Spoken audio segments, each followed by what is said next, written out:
you met my wife? No. Michael? Hey, Leanne? She's got done Aqua Jogging. I'm not blind. I just went to an Aqua Jog class. So How are you? I've heard a lot about you. Oh, good. You should listen to him on my podcast. Oh, Yeah, excuse me. He really went all. Yeah, you're a Kings fan?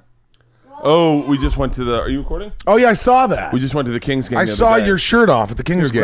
Grab a seat for a sec, Leanne. We made the headlines. Yeah. It was. I don't want to sit down because Okay. I still have my wet bathing She's suit. going. She came up. Her epiphany the other day was that working out should be fun. So she's looking for things that she'll really enjoy. So she's riding her bike everywhere, and she went aqua jogging today.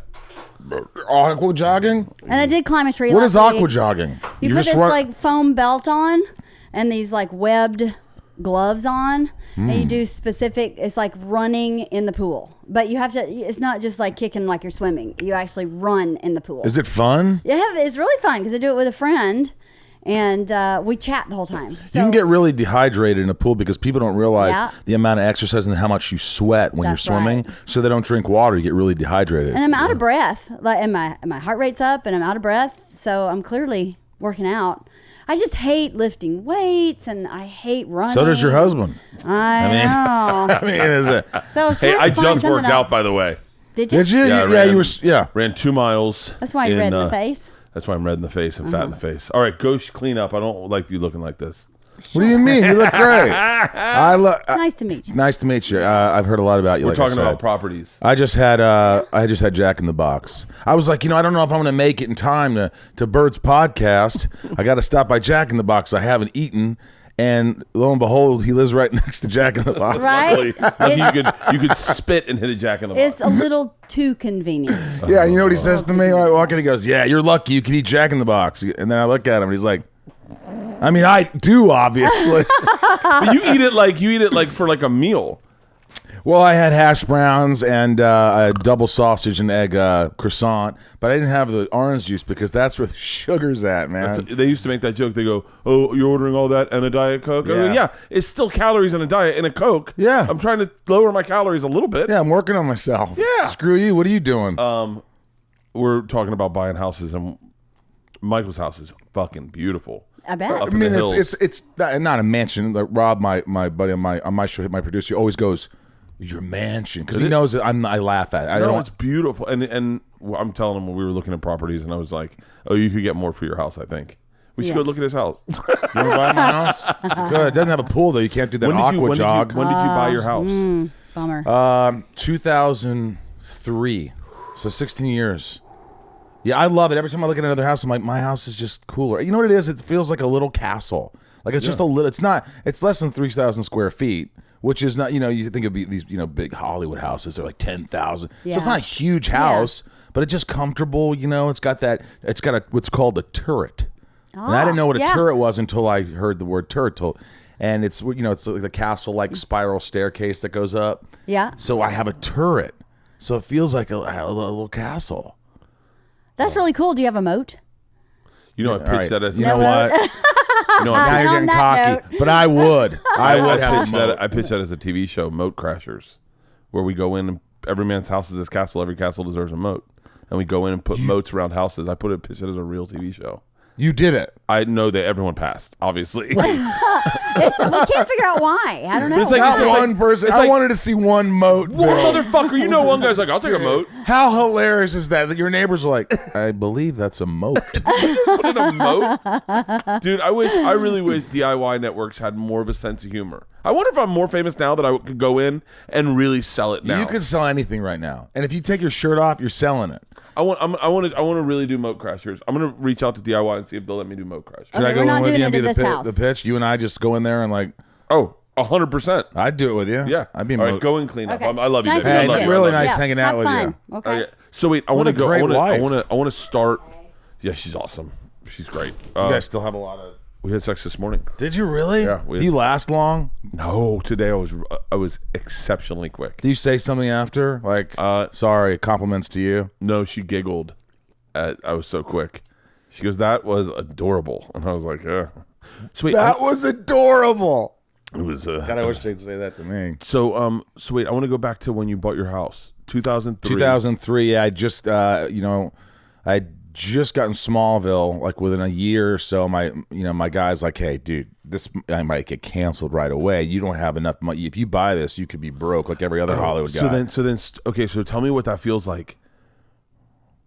You grew up in the Midwest, correct? Yeah, I was born in New York, but I grew up in Indiana, small town in 1980 through high school, and went to college in Kentucky. Yeah, and so you came out. You worked a little bit before Smallville.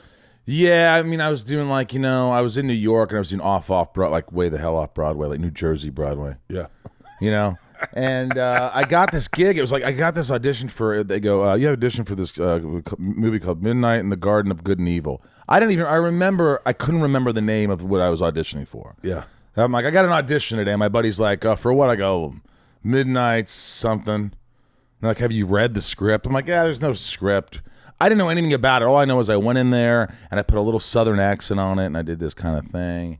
And then about a week later, my agent goes, hey, you got a call back for that Midnight and the and I go, okay. And I went in there and the casting director goes, hey, Clint would like you to do a little bit more of a subtle accent or a little. I go, Clint Eastwood? He's directing the movie. I go, Clint saw my tape?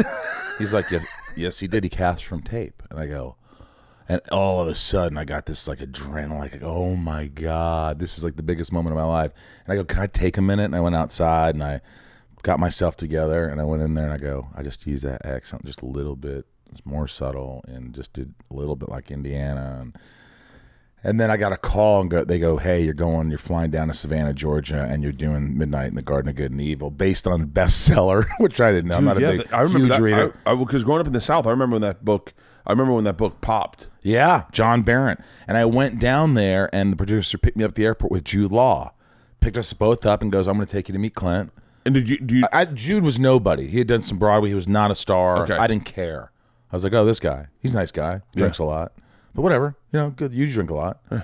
People drink. Yeah. So we went up to Clint Eastwood at lunch, and he goes, it's like out of a dream. He goes, well, Michael, I just want to say if you did what you did in that audition, I'll be very happy. He gave a sensational audition. And I looked at him, I was like, you can fire me right now. I've made it. That's it.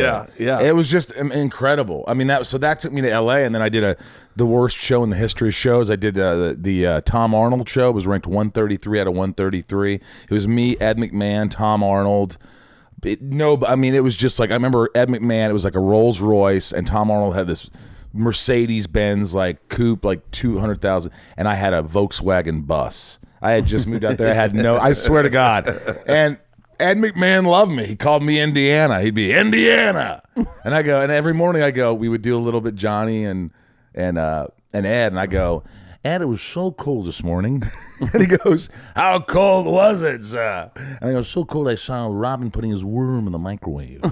Really cold. Ah, yes. And he would do this thing with me, and he got a kick out of me. I don't know what it was, but we had a great time. So that sort of opened the doors for other things. What's that like when I've had that. I had it once with Elliot Gould. Got a kick out of me.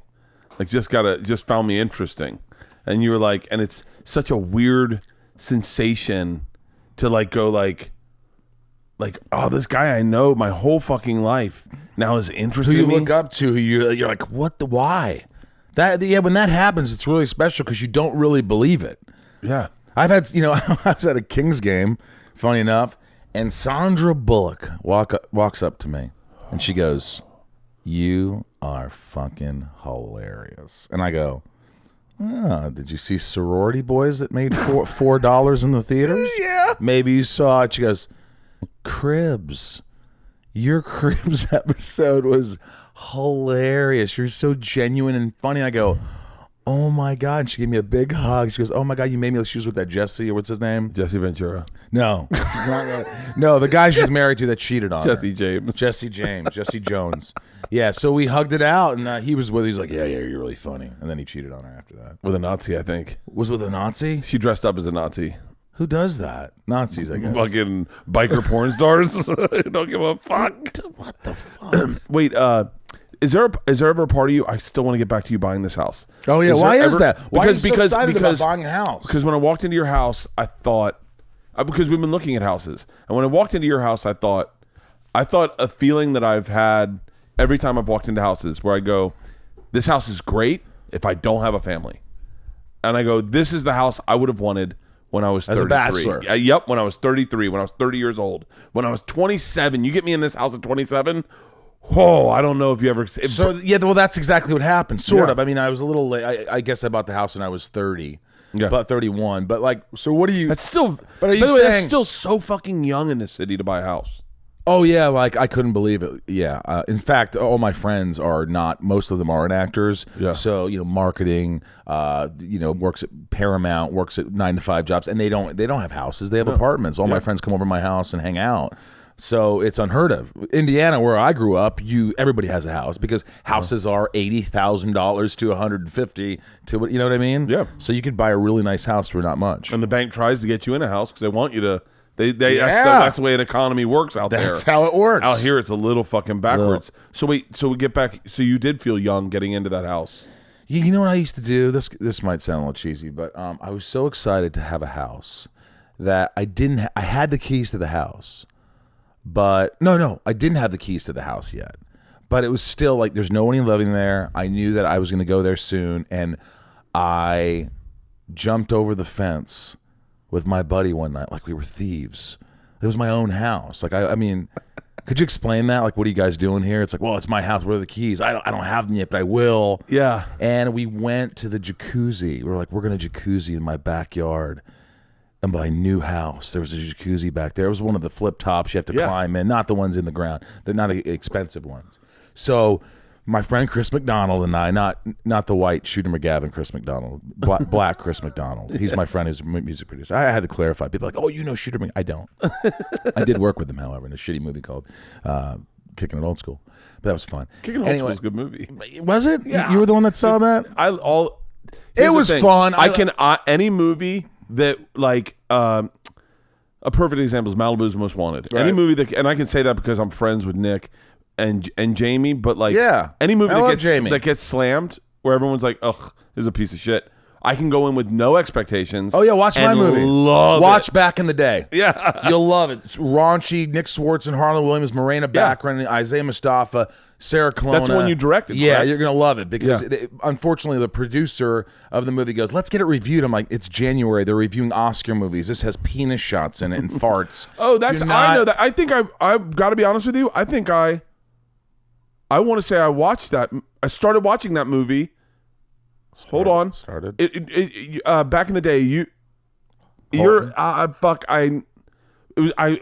we did Something's Burning, I did a huge deep dive on you. Really? Huge. Oh yeah. When we did that with Harlan. I think I met. You watched like a clip or something. I watched a clip. I watched a trailer or something. Yeah. Ran into Harlan last night actually. Dude, he's the best. So go back. So we're in the jacuzzi at the house, and we get in there and we realize it's like 70 degrees in the jacuzzi. It's not a hot jacuzzi, but we're like, fuck it. So we just get in the jacuzzi and we like turn up the heat and we close the top just to get it warmer. Yeah. And I remember just sitting there looking at my black friend Chris, because it's not Chris McDonald, the white guy. I said that right. Yeah. And we're just looking at each other going, I'm like, dude, can you believe it? I have a house. He's like, yeah. I hope this jacuzzi warms up, but it's a great house, man. But we were just sitting there like I had made it in my little jacuzzi, like in the backyard. Well, without a doubt, that's the craziest thing is like, they should have a website called Those Who Made It. Really? Where you go, you made it in Hollywood. In Hollywood, you made it. Like if you made it. Like there's a list of people who've made it. Like I know you're friends with Topher Grace. Yeah, I don't know much about Topher Grace. I don't know, but you'd say he's made it. He's made it. All I know is I know who Topher Grace is. I don't know what he's been in, but I know who Topher Grace is. 70 Show. 70 Show. 70 Show. He's made it. But let me ask you something. This sort of bothers me a little bit. Not what you're saying, but the idea that when somebody has great success and they are landing something memorable and you love them and you love what they did. They've made it. Mm-hmm. But all of a sudden they don't fulfill your expectations, or they don't go on to keep doing better and better and bigger and bigger. So that sort of negates what they've done. That's sort of like, I think when the people's eyes, like, what happened to him? You can find these YouTube. I'm surprised they didn't do one of me, like, what happened to Michael Rosenbaum after Smallville? And then you start defending yourself, like, well, I made a movie and then I did another show for 2 years that got canceled. But what I'm saying is, people idea of making it is like when you're in something that's huge. Okay. So how do you follow up something as enormous as Smallville? I'll tell you. You know what I mean? I'm happy with what I've done. I'll tell you why I think your success now is more important than your success with Smallville. Okay. Okay. I want to hear it, Bert. This is a really half-baked thought that is fairly aggressive. Are you stoned? Still from last night, yes. Okay. Yeah. And so, when you made it on Smallville, when you hit your success in Smallville, that success was gifted to you by the industry. The industry plugged you into a role and then introduced you to a group of fans who found your talent and fell in love with you. But in a weird way, they were presented you on television the way I was. I saw you in that and I went, oh, I fucking love this guy. I love this guy, right? I loved you, but I was presented to you. When a fan finds you via word of mouth, the way your podcast is right now, the way you are showing up on internet things, the way they feel like I always say, Dave Matthews Band was fucking huge before they popped. Before they popped and we saw them at the Cow House, dude, that was our band. We played them. We introduced other people to them. Right. But the second the industry started putting them in front of people started being critical of them. So Dane Cook said something that stuck with me for the last month. He said, success is just simply introducing you to other people to criticize you. Success in this business is introducing you to people to criticize you.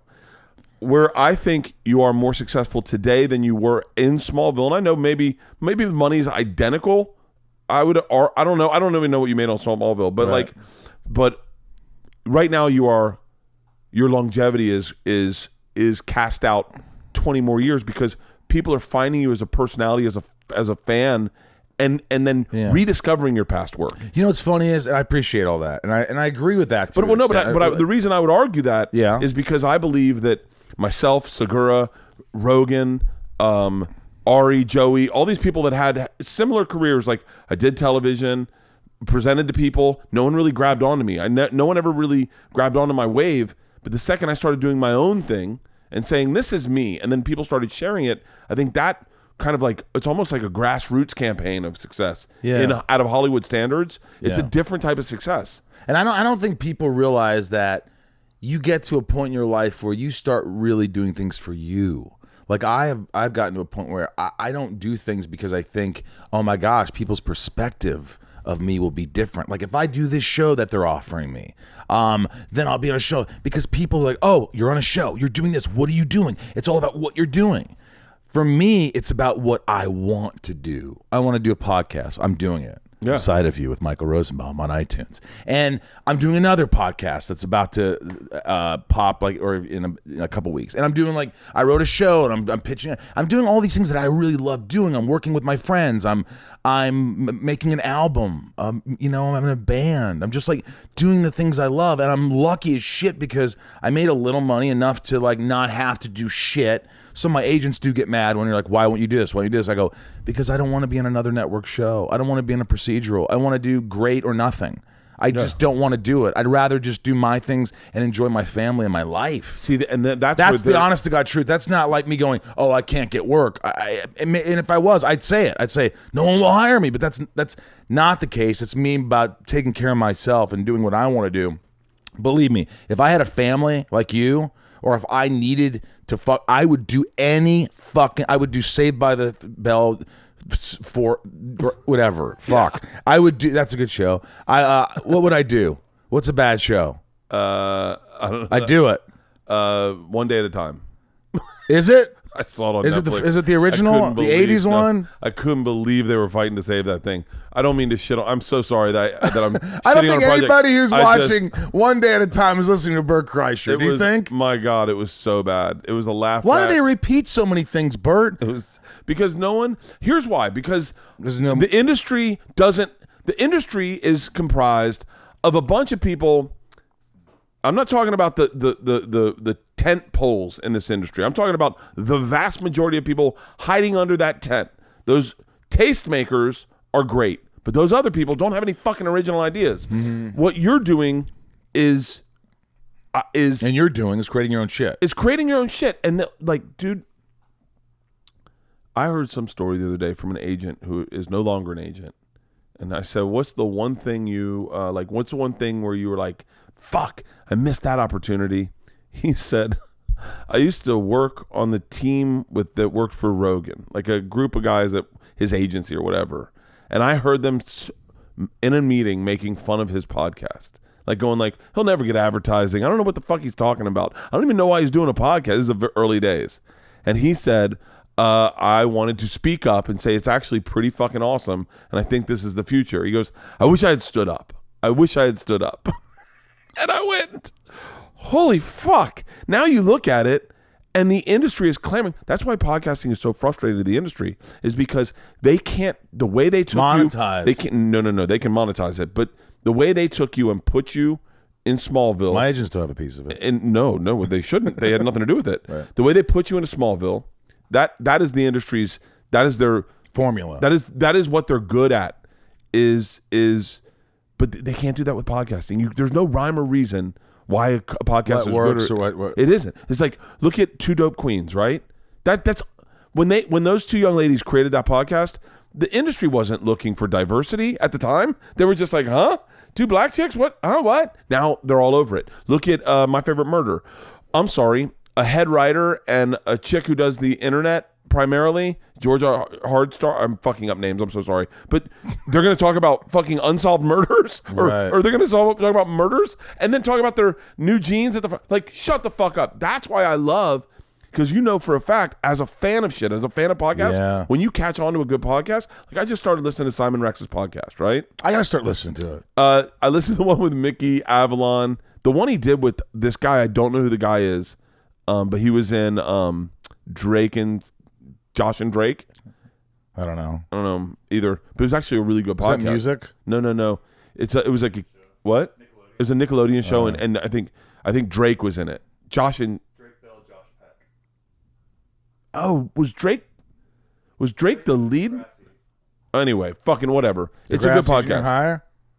Drake, the hip hop artist, was in Degrassi. Oh. Drake and Josh was in Nickelodeon show. Yeah, whatever. It's anyway. I started listening to his podcast. It's a good podcast, and I go, yeah. There's a lot of what Simon Rex has done independently that no one would have ever greenlit. Dirt Nasty? Are you fucking kidding me? Like, and all his industry stuff is great, but it doesn't resonate the way what he does by himself is. If you do it yourself, it's really the only chance you're going to be able to express yourself, and B, to really have a shot, because if you're original. If you're trying to emulate someone else, people have heard it. You're a dime a dozen, and they'll just walk away. But if you really just believe in yourself and you do it, I know it's cliche, but if you're like, you have a thing, Bert. You're a likable, funny, big, larger than life. People want to see you.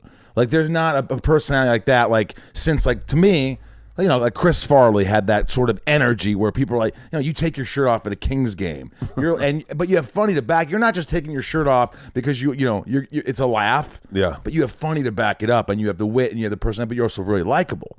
You know what I mean? Yeah. So you're doing Bert. And you're like, fuck it, I'm doing this. Whereas things wouldn't sell, the fucking moat story, the moat pitch. Yeah. but now you can pretty much do what you want, so to speak, because you have a following and people like you. And it's all about the person. If people listen to my podcast more, and I keep building and building and building and have this thing, then I can say, I want to try this. And people are more apt to go, absolutely, whatever you want to do. Let's give that a shot. I'm like, fuck yeah. Well, that's the cool thing about podcasting. One of my good friends, do you know Duncan Trussell?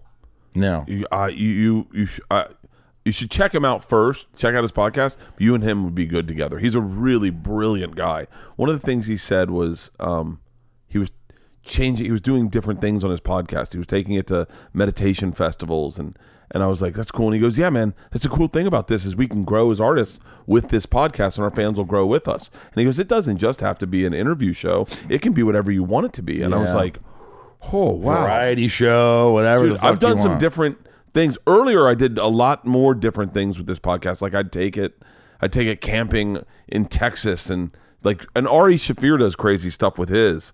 Lately, I think it's easier for me to maintain it here, but I think that's the cool thing about what we're doing. When you got Smallville, and Hollywood was, I mean, literally dumped on you all at once. Yeah. How overwhelming was that? How underwhelming was that? Did you see the curtain pulled back at times that was like disenchanting? You know what, man? It was a lucky thing in a way because we filmed in Vancouver and we were hidden from the world. Fuck. We were tucked away neatly in like the plains of, British Columbia, and just like ranches in the middle of nowhere and pouring rain. It rains 90% of that fucking time. I love you Canadians. I love Vancouver. I did a show in Pastor there. I shot a movie there. I've done many. I love Vancouver. I did Smallville for 8 years there, or 7. But when we got it, you don't feel that fame. You don't feel there's no internet at that point, or like real big internet. No, yeah, there's internet, but there's no social media. If we came around now with social media, I'd have 10 million followers. Yeah. There was no social media. So we were hidden. I was like, are people watching this?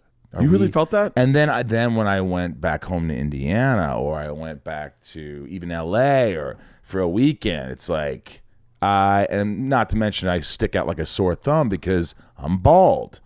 Now, it was overwhelming because, I mean, I had worked before, but I wasn't like thrusted all of a sudden, boom, instant success. Yeah. Tom had that. He went from obscurity. Superman? Tom Welling, yeah. He's great. What's he do now? We do a lot of conventions together. He did a season of Lucifer. That's it. We're working on stuff like on the side, and he's a great guy. But we do conventions together, and he had never done it because he's shy. I go, dude, you can make fans world. You can make their world. You are perfect. From what I'm experienced in this city, man. In my experience in this business, you are perfect for fame. Like you're like, I'm really good for fame. Like I don't mind it. If you recognize me, I'll talk to you. I'll say hi. Yeah. If you're uncomfortable, if you have your phone in your hand, I'll make sure the picture happens. Like if I see you with your phone, I go, do you want to bang out a picture real quick? I think because we're at the point in our lives where we're comfortable with ourselves. For the most part, even though like I'm more nervous, I don't feel comfortable around big celebrities. I could pretend I am. I'm like, oh yeah, how are you? Blah blah. I'm part of the group, and then I'll go throw up. I won't throw up, but like when I was doing stand up with all you guys, I was doing stand up with after me was Rogan, before me was Apatow or Spade or fucking all these D'Elia. Yeah. And I'm like, they're all in the back room, and Rogan's talking about his diet and all these things in his book, and I'm like, yeah, awesome. Cool, man. And like, but they're not thinking of their act because they know they've been doing it their whole lives. I've been doing it for fucking 2 months, and I'm gonna go, excuse me, guys, and I go in the back and I'd shit my pants, and I go on and do 20 minutes in front of these. So, it's. I don't even where was I going with that? We're talking about. But you know yourself. Yeah. I know myself. I'm cool. Like if I'm at when I was at the Kings game and people wanted to take pictures, done. I stand up. I go over to you. Yeah, of course, done. I'm already past that point of like, I have such grounded friends that I don't like.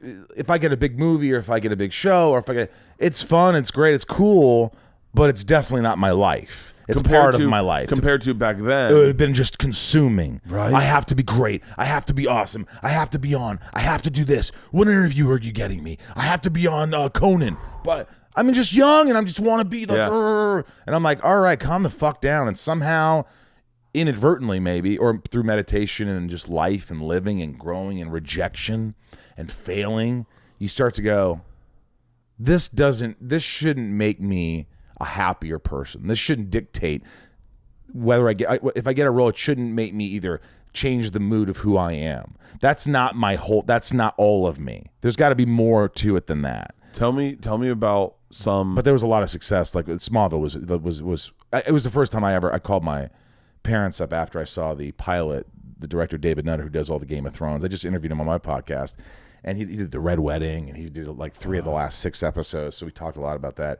But he, I wonder if I can get. Okay, keep going. Keep going. Who do you want? I just realized Game of Thrones is happening this weekend. Sunday. I'm having people over. You want to come? I literally just you know thought. I'd come, or you probably want to have your own. I know now. I just thought. I literally just went. I can't wait to watch it. I was like, wait. So excited. Yeah. But anyway, David Nutter showed me that. I'm sorry. And then I interrupted my own self. And then I just like went over to the other room and I called my mom and dad who were together at the time and I said, Because my dad, remember, my dad would say things like, "What are you doing?" I'm like, "Oh, I'm doing this independent movie." So it's not real. It's independent. What does that mean? It's not a real movie. I'm like, no. Or I was like, I'm doing this spec commercial shoot. What is that? Is it gonna be on TV? Well, if they sell it, it doesn't make any sense. It's nothing. You're doing nothing. What was your dad, a banker? I'm doing off Broadway, so it's not real Broadway. It's just everything. No, he was just like a pharmaceutical guy. Oh yeah. Just very quiet. Didn't give hugs. Didn't give love. Didn't say "I love you, son." Didn't say I love my dad, but he was very very like Dad, I scored 3 goals. We won the game. Weak goalie. That was my dad. Fucking, he's a dick. I love him, but he's a dick. Now he's getting better now. He's working on himself after, I don't know, fucking 80 years. Fucking, so it's true. It's like finally, but he's enjoyable to be around. I love him. Wait, my dad. Don't lose your thought. Do not lose your thought. I'm still there. I know where I am. My dad, when I was in 1st grade, I told him I was the fastest kid in class, and he goes, "You'll never beat me at anything." And I went, "I'm pretty quick, Dad." And he goes, "Let's go up front." And we did a 40-yard dash, and I was fucking flying, head down, pumping my arms, sprinting faster than I thought I've ever run. I look up, and he's running backwards in front of me going, "You'll never beat me at anything." And you go to yourself, I get that, Dad. I can be that dad right now. But when you go, that was like, it would have been cool to let me win. Yeah, it's like, but those things define you in a weird way. I just needed, Bert, and I'm moving on. I've done therapy, so much therapy, Bert. In fact, I'm going to tell you about this in a minute.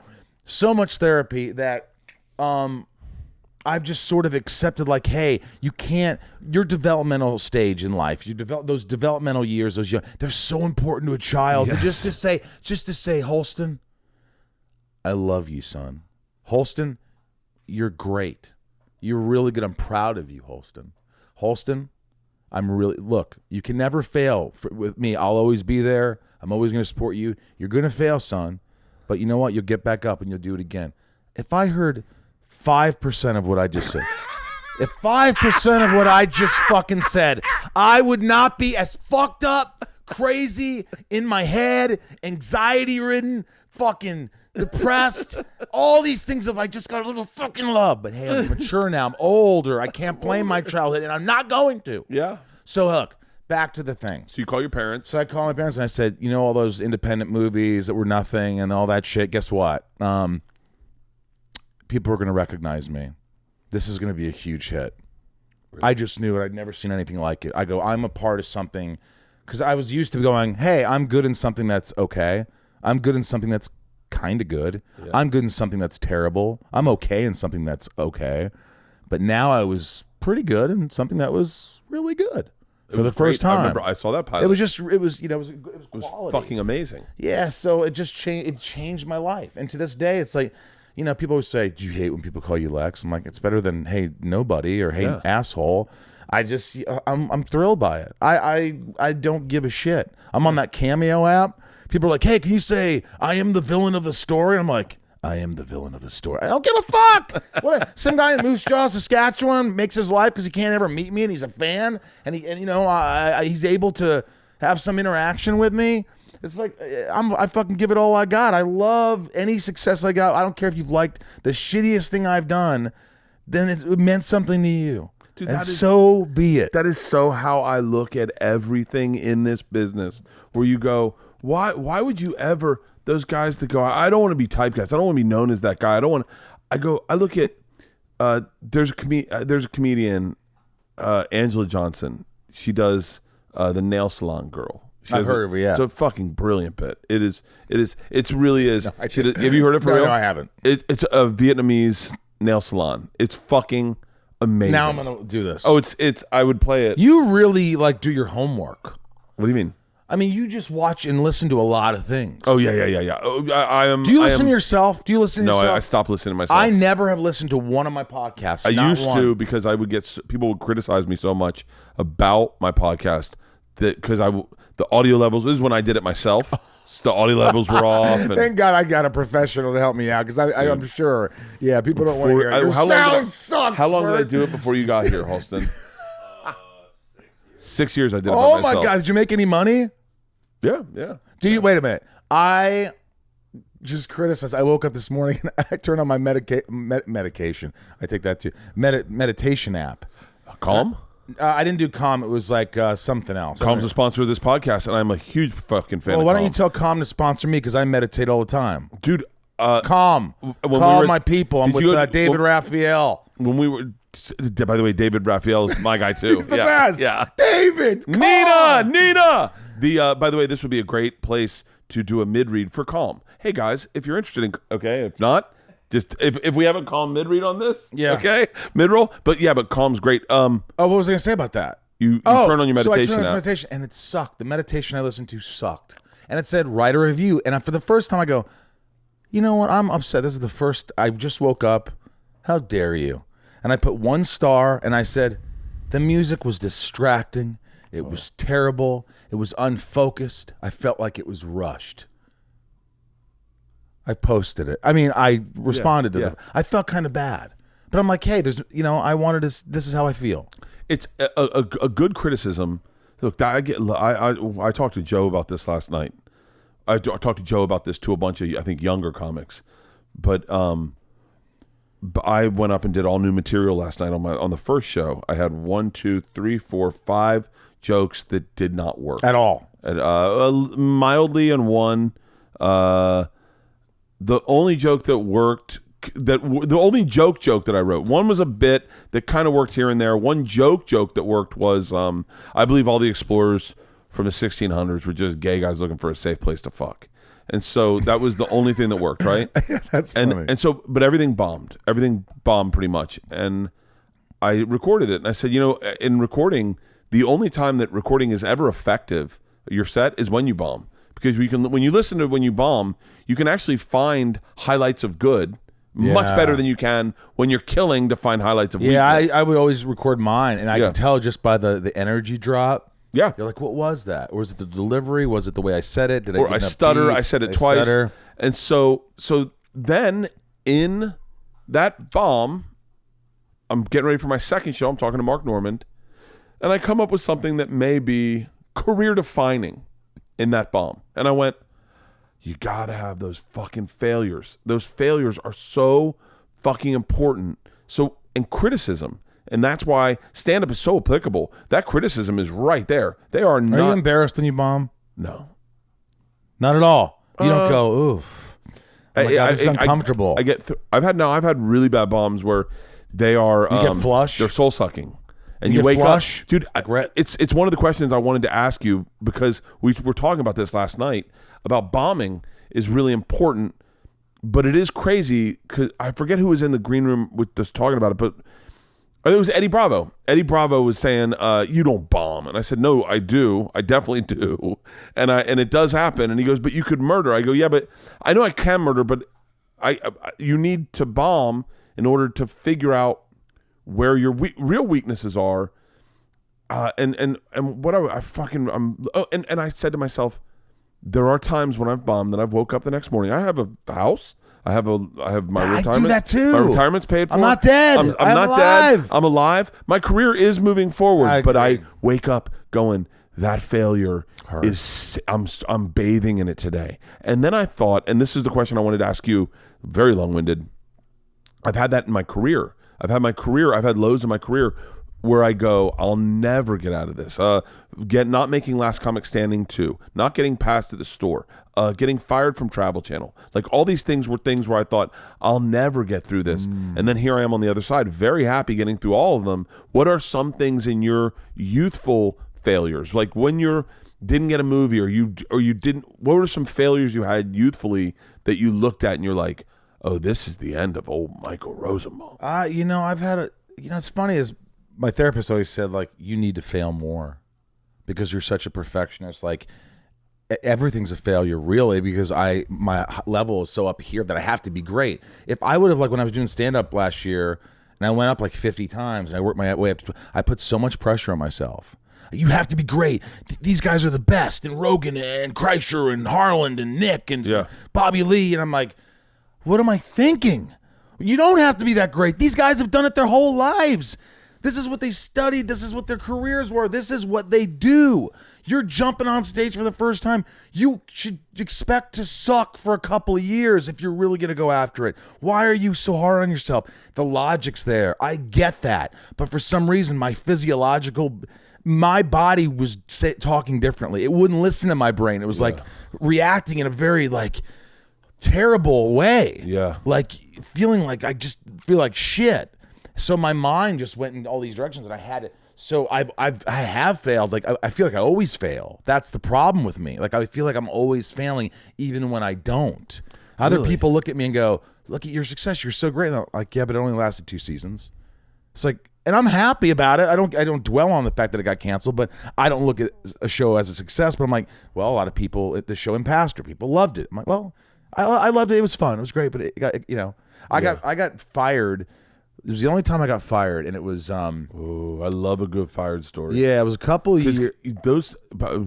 These fired stories are the lighthouse in the fog to every actor or everyone in the business, because everyone's gotten fired, and when you get fired, you're like, motherfucker. Let me tell you, no job is secure after this story. No job, no matter how good you think you are or what you're doing. No job is secure. You could get fired at any moment. It doesn't matter how good you think you are, how good you're doing. If Adam McKay, Will Ferrell's partner, comes up and hugs you and says you're the funniest thing in this fucking pilot, it's not good enough. Yeah. Because that's what happened.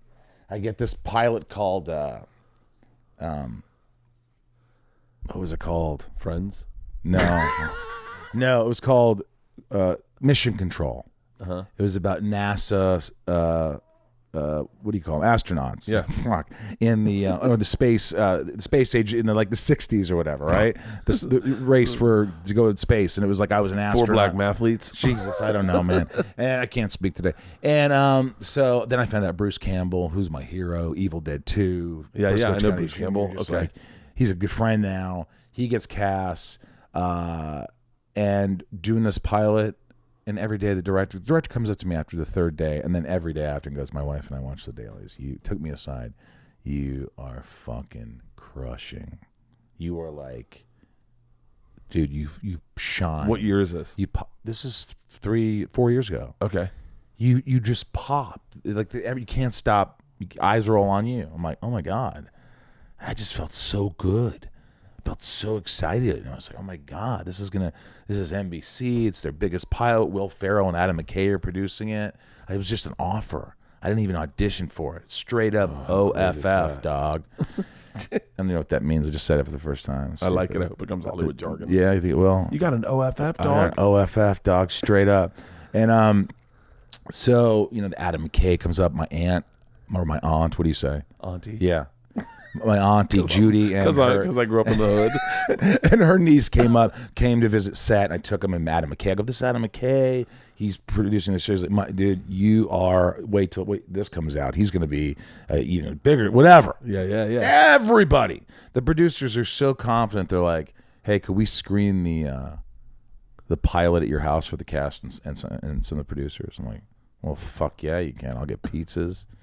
I'll pay for them. Don't even worry about it. I'm going to make so much money on this show. And call up Papa John's. You got to straight up off, dog. Yeah. And then I'm about getting 20 pizzas. A week before, he's like, hey, can you come in and loop some stuff for your, yeah. I go, why am I changing this line? This is the funniest line. They just thought it was a little too chauvinistic. It was a little too...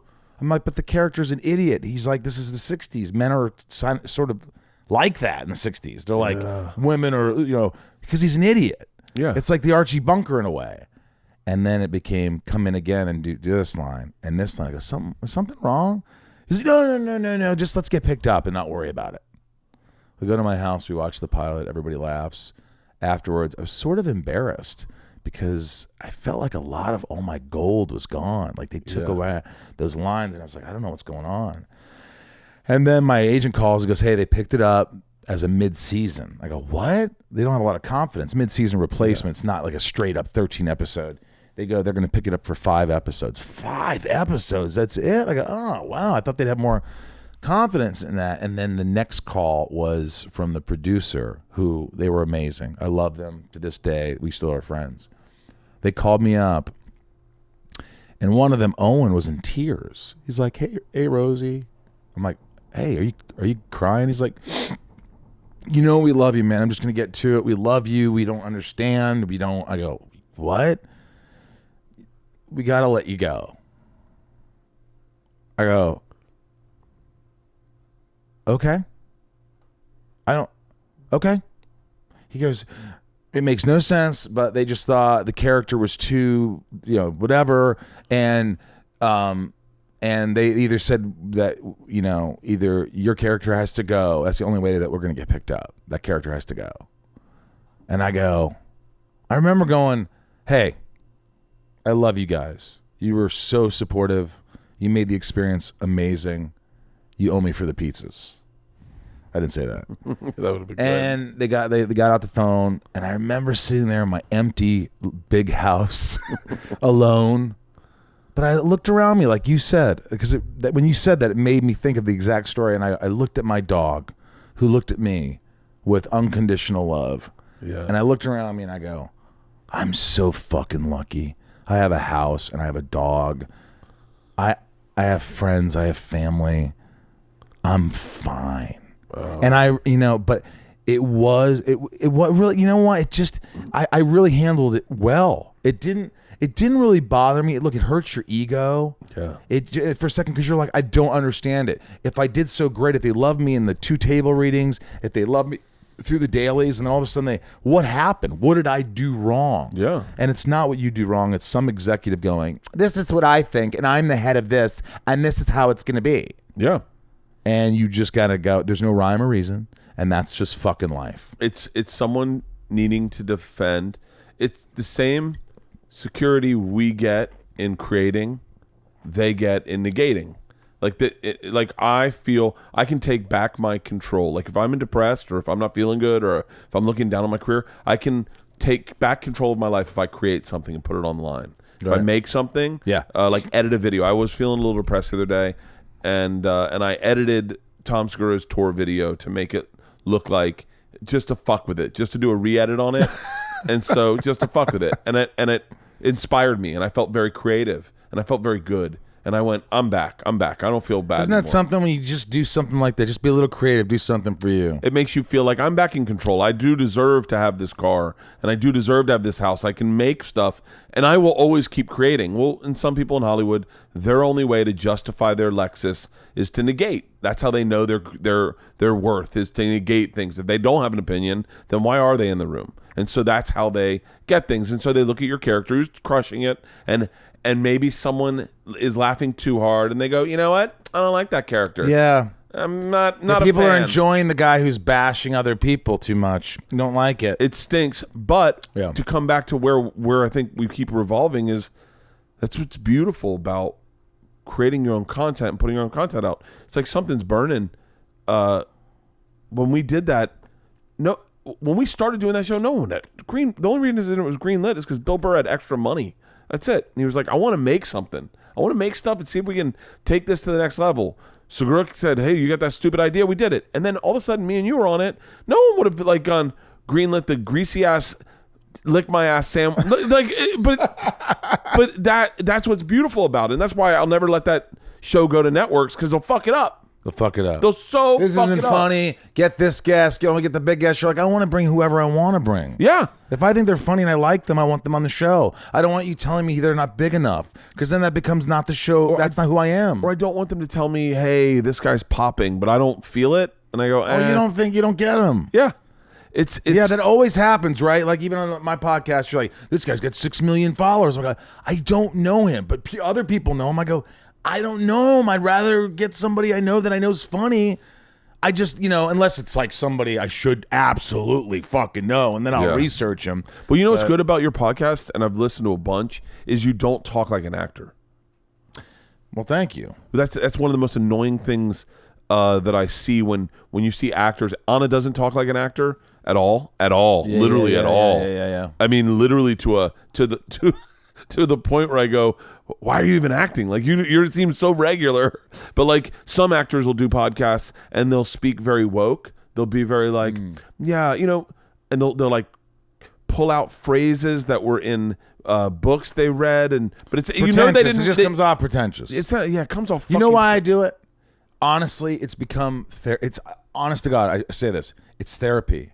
I like when I interview you. I go, God, he's successful and he's a real guy. I want to know what fears you have. I want to know the anxieties. Did you ever suffer from depression? How you got somewhere? Go down a place where you're like, oh, your mom died. Well, how did that affect you? Like real shit, because it affects me and the listeners. Like to me, it's become that. It's given me purpose. It used to be like, I'm going to do a podcast because everybody else is doing a podcast. And then I found my groove. I know what it is now. It's not about the accomplishments. It's more about how they get through the failures, how they get through like life, how they got here. Yeah. And it's not about what they're doing now. It's what they've done to get here.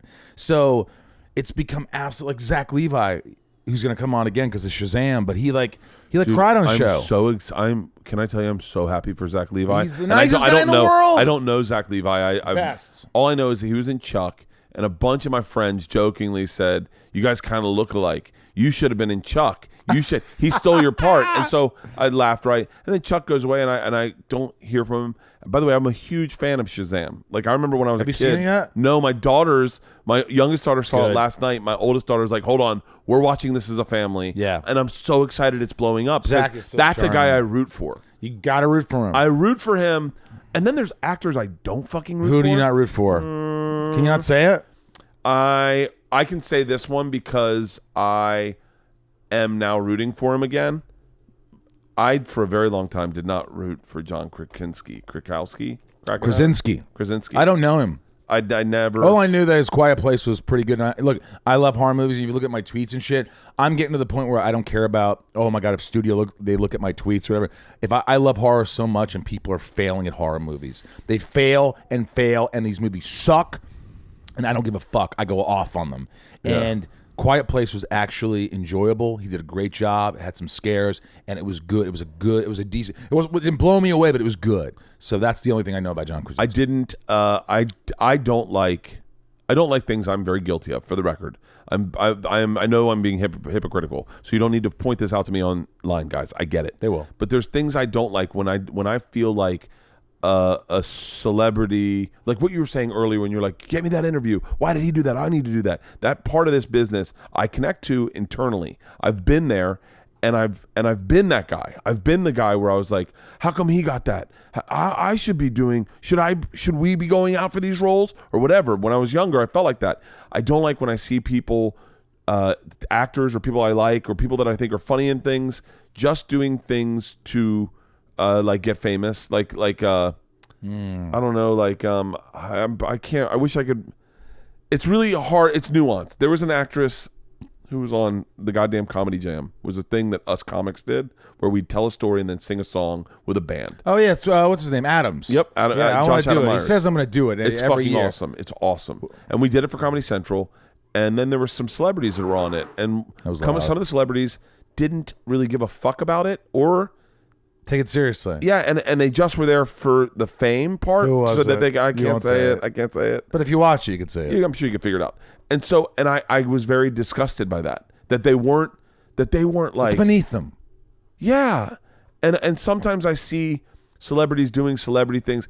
It's a little bit of my bone of contention with what goes on with Fallon. Sometimes is I go, are we watching a potato sack race? Like. I don't know. It's I'm being very hypocritical right now. I don't watch it, but yeah. Like it's like I don't know. I just you feel like it's disingenuous. I feel like they're pandering to what they think Americans like or whatever. So and I saw John Krasinski in a bunch of those things that he was doing. Like he was Krasinski, like whatever his name is, and I heard some bad stories about him from people in the business of the way he was on set, and I was just like, dude, fuck this guy. And then. My oldest daughter came and said, have you ever seen The Office? And I said, oh, it's great. She goes, I'm going to start watching it. And we started watching the American one. I've never watched the American one.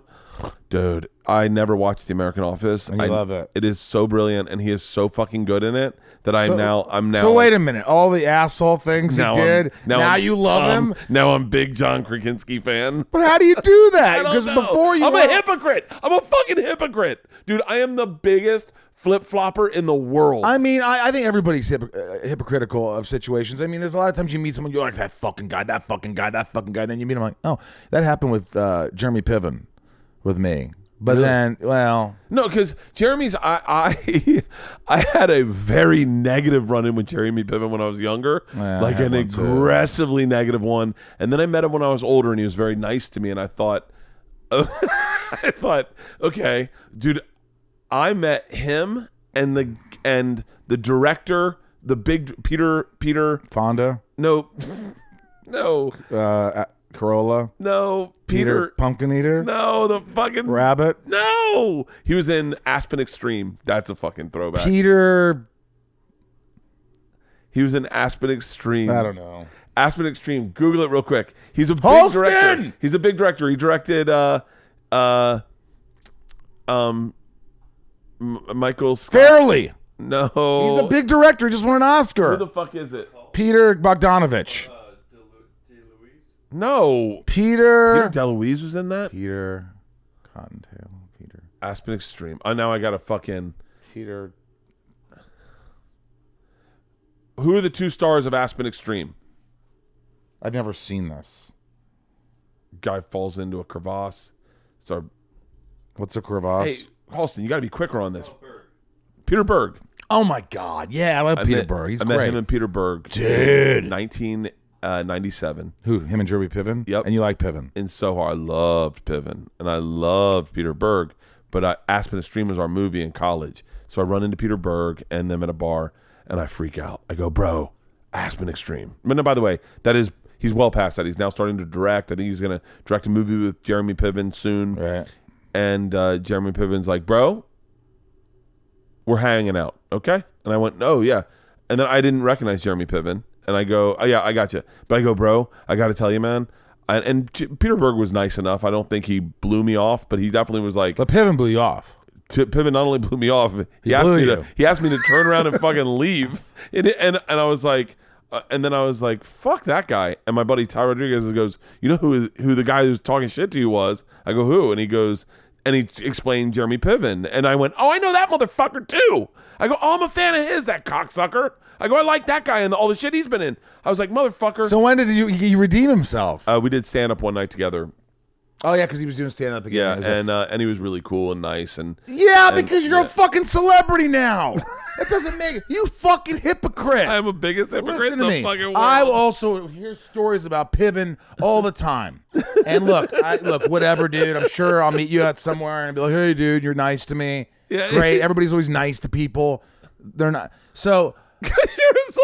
I hear these stories, and then I'm in Vancouver. I'm at a bar with a girl. This is your. Don't die on me right now. I'm with a girl, and he comes up. He goes, "Oh, hey, dude, what's going on?" And he starts talking to me, and I'm like, "Oh my God, this is so nice. This is like 10, 15 minutes. He's so nice. Yeah. Oh my God, I like Jeremy Piven. Yeah. He is. My idea of him, my thoughts.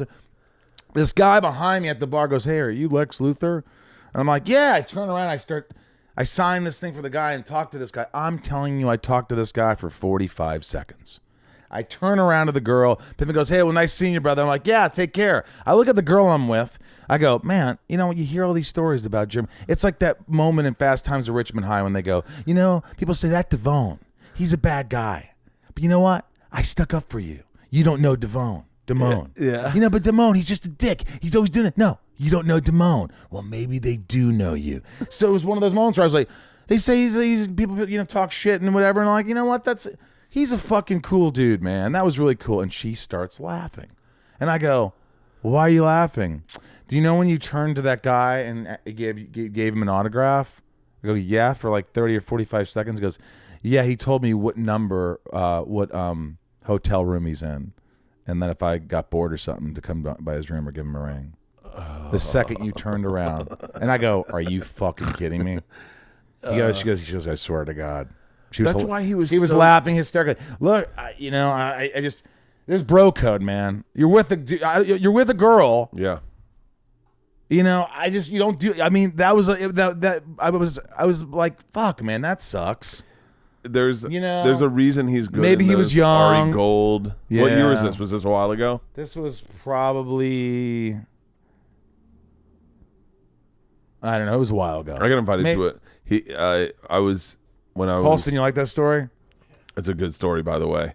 On my mother's life, it's true. On my mother's fucking life, that's a dead on. I don't bullshit. If I say something, it's a fucking fact. I do not. I'm telling you, I don't lie. My story is 100% true, obviously too. Yeah, you're a hypocrite. We heard it. I was just at that bar when I was in Soho. The last time I was in Soho, I saw that same bar, and I thought to myself, "That is that's the place where I got rejected by Jeremy Piven." But he's really nice to me now. I really like him. Yeah, he's so nice to me now. You've had that, right? It's like somebody. Dude, I forget that. Like I always Heath Ledger hit on me once. That was cool. For real? I thought he did. Maybe he didn't. Maybe it was just we made eye contact and he had love in his eyes, and I think I had love in mine. I'm not even gay, but I was like, he's hot. Yeah, Heath Ledger was gorgeous. Yeah, he was gorgeous. God rest his soul and his body. Yeah. Smile. Tell me about, like, what's the biggest celebrity interaction you ever had besides Sandra Bullock? And by the way, I would definitely consider leaving my wife for Sandra Bullock. Oh, my God, in a second. And I was thinking that. I was like, why didn't she like a funny guy? Why does she need a big, giant, strong cheater? Yeah. I think she was lost. She was lost. Biggest celebrities, I worked with Sly in Guardians of the Galaxy 2. I played this character. It was one of the original Guardians, but they CGI'd my face because that's the guy's made out of ice or whatever. So it was me, Stallone, Ving Rhames, and so I worked with Stallone a lot, and we hung out all day. I had him sign my Rambo lunchbox.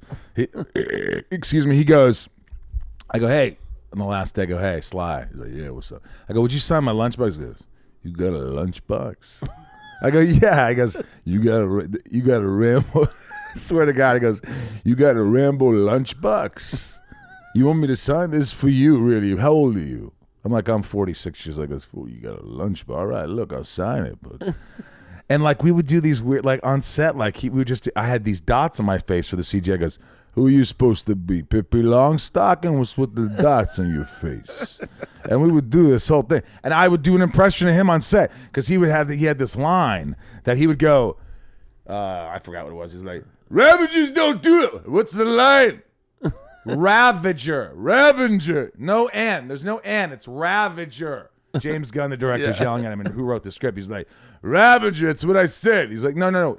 Ravager. Right, look, Ravager. He's like, yeah. No, it's He goes, who wrote this? He's like, I did. He goes, like, well, you know what? You got to write better words, man. I can't see this shit. You're going to be here all day, He was awesome. He was so fun. He was so, like, I did this thing where, like, imagine your hand's a spider, and I kind of crawled up his arm. Yeah. I just did, because at this point we were talking. It's been days I've worked with him, so I just did a little like this. He goes, hey, what the hell is that? I go, it's the gay spider. He goes, yeah, you keep your gay spider away from me, all right? Okay, Dude, he was a great. Okay. That was Rambo. That was Rocky. Here's my question. That was the biggest. This leads me to my Then I did stand-up question. comedy, and I saw him in the audience, and I went over to him, and I started talking, doing stand. It was awesome. He went to your show? No, he was at the big benefit, and they asked me to do stand-up for like 500 people or whatever, and I got up there, and I go, oh my God, you know what? And I forgot what I was talking about. I just started talking about Sly. Oh, shut up. It was awesome, man. Okay, here's the best question I've ever asked on my podcast. You get the catalog of one celebrity actor, like older, like Arnold Schwarzenegger, Sylvester Stallone, Bruce Willis, but you've got to redo every single one of their movies. What celebrity do you pick, and what movie do you start with?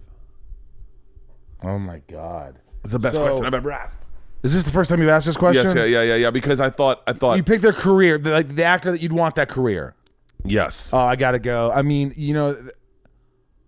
fuck. I mean, if you're Sly, you're Rocky, and you're Rambo. Okay, here. Let's just real quick. If you're Tom Hanks, you're Forrest Gump. Whoa! I didn't even think about Tom Hanks. Tom Hanks, bro. Hold on. Bosom buddies. Biggest male movie stars. Here we go. The biggest male who Harrison Ford. Dude, why didn't I think of that? I'd be Han Solo. I'd be Raiders of the Lost Ark. I'd be Witness. Andy Serkis. Who the Witness. fuck's Andy Serkis, Lord of the Rings. Oh, is that what He was the I don't even know who he is.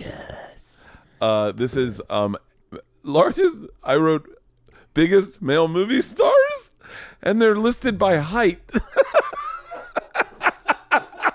Martin Scorsese's 5'4". By height. Charlie Biggest. Chaplin was 5'5". First of all, you're like, these are the biggest movie stars? I don't get it. You go, Andy Serkis. I'm like, you mean the shortest? Or the, Jesus Christ. Who is the biggest, by the way, if you're talking about height? Dolph Lundgren? I think I'm just going to be on my podcast. I'm trying to get him on there. Dolph would be a good grab, wouldn't he? Tallest. Ivan Vince Drago. Vaughn's one of the biggest. He's like 6'4". Vince Vaughn's the biggest. Dwayne The Rock, James Cromwell, Brad Garrett, which I think that's a stretch to call him a movie star, but Liam Neeson is Listen to me. They're going to take you. The next part is very difficult. I want you to go under the bed. Tell me when you're there. Okay. Do you remember that trailer? I got so pissed I made my own trailer of that movie. Why the fuck? Holston, have you remember the trailer? Listen to me. I want you to get under the bed. Tell me when you're there. This next part is very difficult. They're going to take you. I go, what the? Why would you tell your daughter to get under the bed? It was the worst trailer. So I did a parody called Taken Seriously. Years ago. It's really funny. I play every character. I'm in drag. Oh, yeah, it's stupid. So let's go back to my greatest question. All right, greatest question. Well, you were looking. I was looking. talking. Adam Sandler? No. I would love to do his movies. Happy Gilmore, Wedding Singer, fucking Bill Murray. Happy Madison, or Billy Madison. Bill Murray. The Razor's Edge. I'd want to do Hang that. on. I'd start with that one. I think, you know Meatballs. what, dude? Caddyshack, bruh. You know what? We're forgetting one, and a lot of people hate him now. I don't give a fuck. Fletch. Caddyshack. I was just going to say Chevy Vacation. Chase. Chevy Chase. Christmas Vacation. Chevy Chase. Seems like a Chevy fucking Chase. I'd take that career, and then I wouldn't say the racist shit later on. That's what I do. Chevy Chase or Sylvester Stallone or Tom Hanks and Harrison Ford. Those four, if I had to narrow down those four, and the winner would probably be, because Harrison's old now and he's still kicking and he's pretty healthy, and after 2 plane crashes, God's with him. Yeah. You know, I would say Harrison Ford. You're going to live a long life. You're going to be rich. You're sleeping with a younger woman that's legal. I mean, she's way illegal. She's like 40 now. But like she's younger than him, you know. Way younger. Not that matters, but you know, it's like, you know, people always ask me, it's like, why do you want to date girls in their 30s? I'm like, well, because I'm in my mid 40s. Yeah. Well, that's way too young. I'm like, I want to maybe have kids. Yeah. You know, I don't know. I'm immature as fuck. And the rule is if you cut your age in half and add 7, that's the rule. So what's half of 46? 23 add 7, that's 30. Thank you. Goodbye, nurse. Okay, I could date. I could date a 30-year-old. How old's your wife? Oh, Mo, old as fuck. 48. By the way, I'm on this new app, and I'm starting to date now, and because I got dumped on Valentine's Day. She called me up and she said I can't do it anymore. Is it an app? Anymore? We've been dating 2 months. Is it an app to date older women called Dwindle? No. No, but I'll tell you what, I raised my level. Like I'm gonna go out with a 41-year-old. I don't give a shit. Like I want to find companionship. I just need a woman who is a little more mature, who's There's things that have. It's so funny. My wife and I, things that a 40 woman wants are so globally different than what a 30-year-old wants. Like it's what their interests are so night and fucking day. Yeah. I remember my wife at that age, what her interests was like, you know, fun, and now it's all her life is about aqua jogging. It is. It would be really tough. You couldn't just slide into a 40+. That's amazing. I would pay to see it. I would pay to see you aqua jog. Oh, I'd aqua jog in a heartbeat. Dude, with a camera underwater. Why can't we all aqua jog? Why don't we listen? I got a show concept. We're gonna sell it. It's aqua jogging with Bert, Rosenbaum and his wife, Bert's wife, and Rosenbaum. Yeah. It's the three of us, and every day we're doing exercises. But we do the exercises, but it's like The View. It's just heads above water. Yep. Right? It's just heads above water, and we're aqua jogging. We're aqua jogging. We're doing the an news. interview while we exercise. You exercise while you're listening to the interview. Yeah. There's something there. I'm probably going to go with. I would want to do Bruce Willis's career because I think Bruce Willis is the coolest guy alive. Yeah, I don't. Why is he so good? Because he's a badass in movies. Okay, yeah, but see, that's why I disconnect because I'm not a badass. I realized last night. I just don't think I like Bruce Willis, but I can't think of one movie I do. Die Hard. That's not my thing. I know you guys are gonna kill me for that, but I just never was into it. I loved it. Is it a Christmas movie or is it fuck off? It's a Christmas movie. Who gives a shit? My buddy got cast. Do people hate me if I say Die Hard? Probably. Sorry. I like Arthur with Dudley Moore. Go ahead. Steve Byrne directed a movie. They had a screening last night, and he called me up and he goes, I got this great role. And I was like, by the way, I busted his balls enough for this. And I was like, awesome. And he goes, it's a cop. It's this like fucking racist cop who's kind of like a dirtbag. And I was like, cool. And he goes, do you have Segura's number? And I was like, I thought you were, sure. Dude, So, I hate that. Do you know that happened to me once? This director calls me and goes, hey, I'm doing this movie. And I was like, oh my God, yes. yeah. I was like thinking, okay, I got to get a wig because I was in Smallville. I got to get a wig. I'm sure the studio's going to pay for it. Yeah. Maybe I'll use it after the movie because I can walk around with real hair, human hair, a really good $10,000 wig. He's like, yeah, listen, so I'm doing this movie and blah, blah, blah. And he goes on. And I go, great. I'm in. I'm already in. Yeah. I don't care what it is. He goes, do you think Tom would do it? Oh. My co-star. And I'm right thinking, you beautiful 6'5" motherfucker. Getting a straight offer, and I'm the middleman here. You want me to negotiate? He met me once, and now he's talking. He thinks he can ask a favor for me to talk to Tom about it. Oh, you fuck. Yeah. So Steve Byrne was with my friend. I give him Segura's number, right? And I bust his balls about it that he called me to get Segura's number. But then someone, I got very high last night at the club, and then at home I got very high, right? And they were Jimmy Schubert was telling me about Segura's scene. He goes, dude, it is hilarious. And he goes, and it's so funny because it's believable because it's Tom.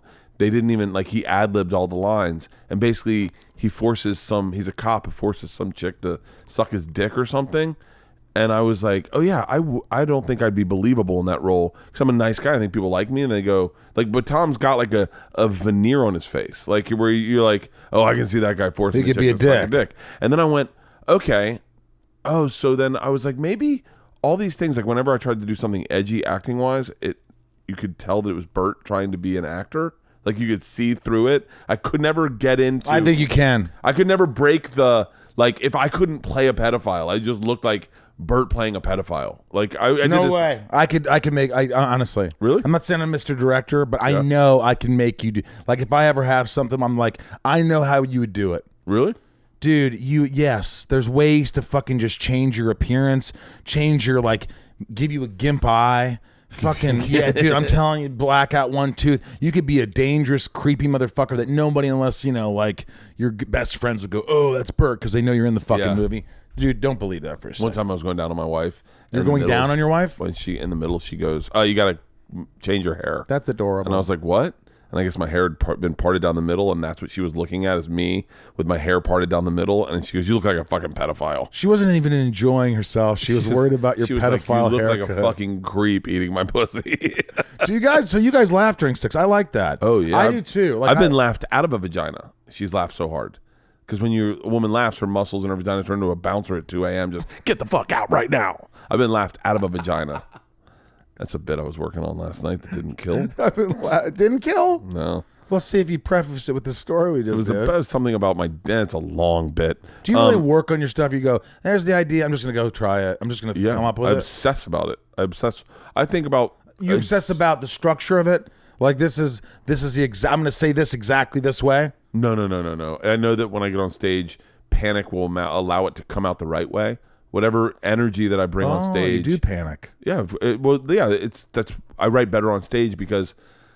My fight or flight, my fight happens on stage, and it makes me write quicker, faster, and better on stage. And so I will word out a thing a little bit in my head, but if I take it on stage, it'll come out perfect the first time. The first time is it comes because that's the fight or flight. Then the next few times, I kind of fuck it up and I got to rediscover it to get back to that first time. But yeah, I wouldn't. I don't think I'd do Bruce Willis. You're back, Holston. Who would you choose? Let's start with the movie you would like to star in a recreation, and maybe with the like where you go. I would love to do Rambo. I would love to do I mean, right now, honestly, all that comes to mind is like riding a tauntaun in Empire Strikes Back, like Han Solo, man, going a race to save Luke. Yeah, Your tauntaun will freeze before it reaches the first marker. You'll see you in hell. I mean, fucking dude. I mean, Star Wars, Empire Strikes Back, Jedi. I mean, that's it. I mean, name another movie that just was so like. Honestly, Rocky 1. To play Rocky in the first one because it's such a lovable, vulnerable character. I think I could play Rambo pretty great, just because I wouldn't have a lot of scenes with other people. It's just me in the woods, stitching myself up and putting paint on and setting traps. First Blood, though, was the first. That's one. it. Yeah, that's what I meant. First Blood, not Rambo. I wouldn't be good at Rambo. I'd be good at First Blood. First Blood, by the way. Do you remember that scene? He should have won an Oscar at the end. Remember when he's like, Rambo, this war is over. Nothing is over. You don't just turn it off. You called me, I didn't call you. And he starts crying. Yeah. You remember that? Yeah, I do. Watch it again, man. He was awesome. He was born with that lip thing. Yeah. They did some surgery or something. But you know what? If they didn't do that, he wouldn't have been as original. Yeah, because his brother doesn't have it, and you can't really. Yeah, his brother's the singer. Really? Yeah, he invited me to a show. Yeah, Stallone, Frank Stallone. He did a 10 lot of the years old. songs. Remember in Rocky 2, Take It Back, do do do do, take it back. No. You don't remember that? The guys that are sitting by the fire. Oh yeah, outside. I do remember That's that. him. Yeah, That's Frank Stallone. Oh, for real? Yeah. 10 years old, 11 years old, maybe 12 tops.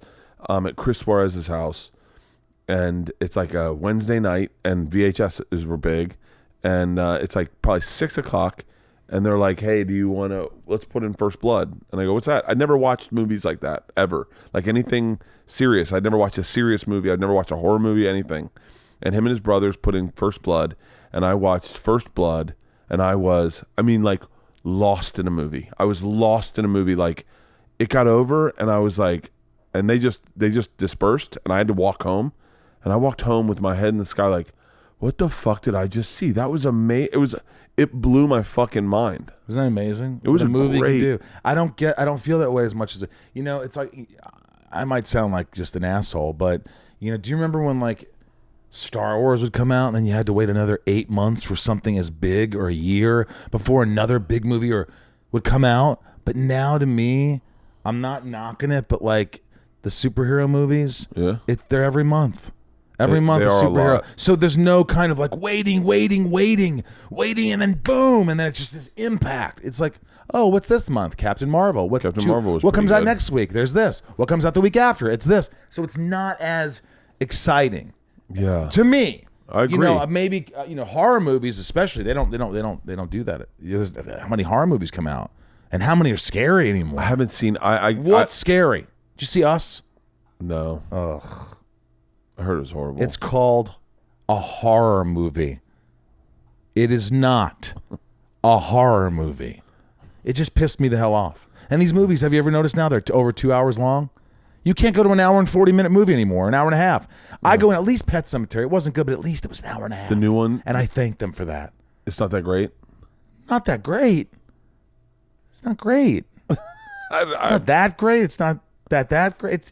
No, there's some moments, but the moments don't make a movie. I mean, the original was like, I don't know. Look, the original was good. Yeah, it was great. Yeah, I loved it. I mean, there's some moments, man, but it's just because like this. I mean, this girl gets hit. Should I say anything? No, yeah. This girl gets hit by a fucking semi truck and dies, and her body's perfectly intact. No blood. No. Her body would blow up, so she's in a casket, perfect. He picks her up. There's nothing, not a mark. I fucking hit my knee against the fucking shower and it's gushing blood. You got hit by a semi. What the fuck? Okay. I just got pissed, man. Then let's go positive, as Kevin Hart would say. Let's go positive. All right. And find movies where you needed a second to talk to someone about that movie after you got out. Insidious.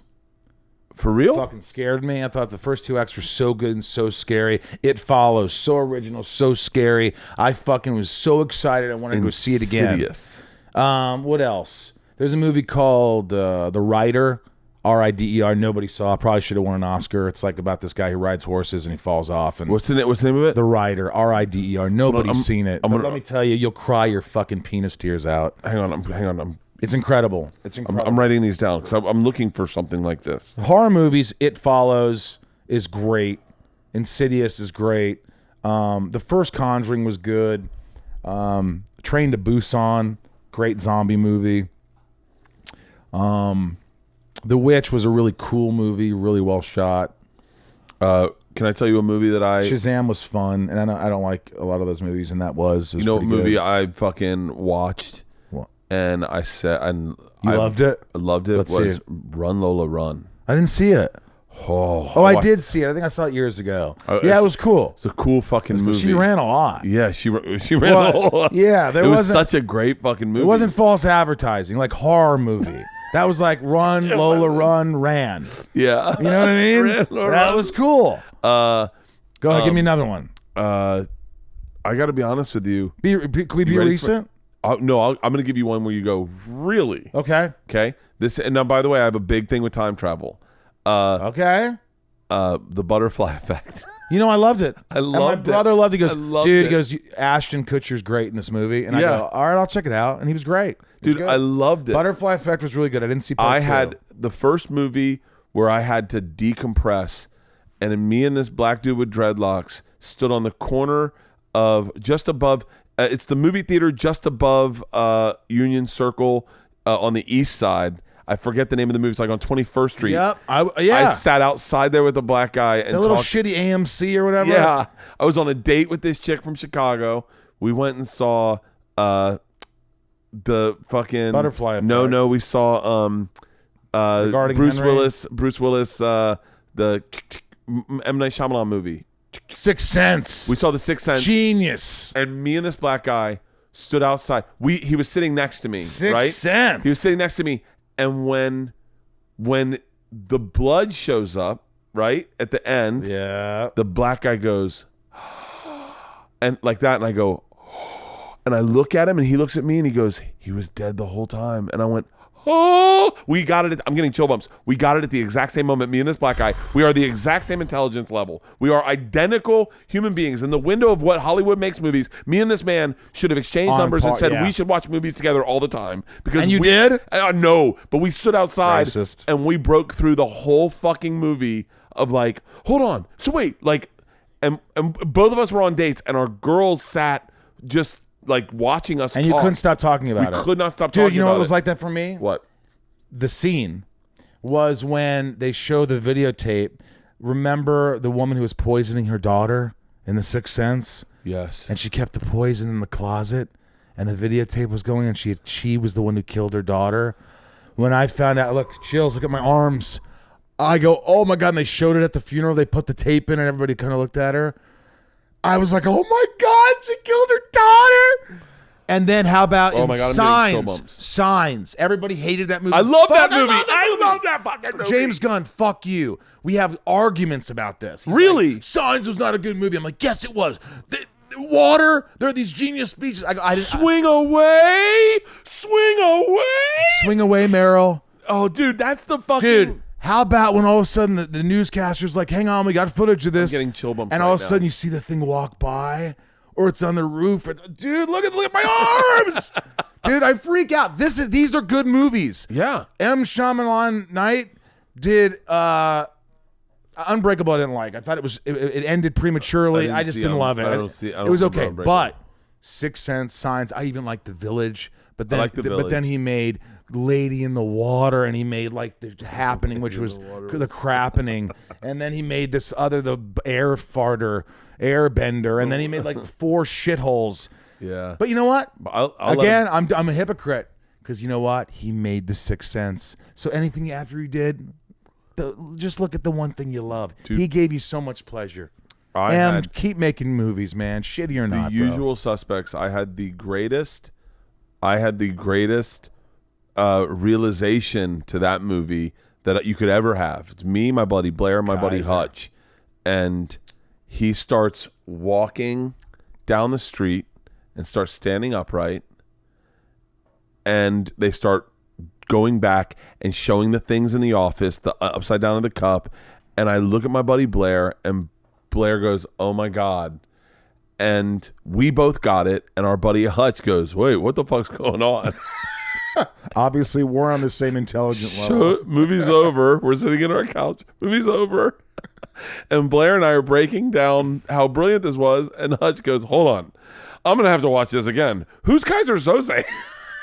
And so, Were you laughing your ass off? we laughed so fucking hard. We're like, "Hold on, you don't know who Kaiser Soze is?" Oh, He goes, my God. "No." And then Bless Hutch kept going, "Why is the crippled walking? Why did he walk? Why did he get in the car with the lawyer? None of this makes sense." And we were like, Oh, it was the my funnest way to God. watch that movie is to watch someone not get How it. about Seven?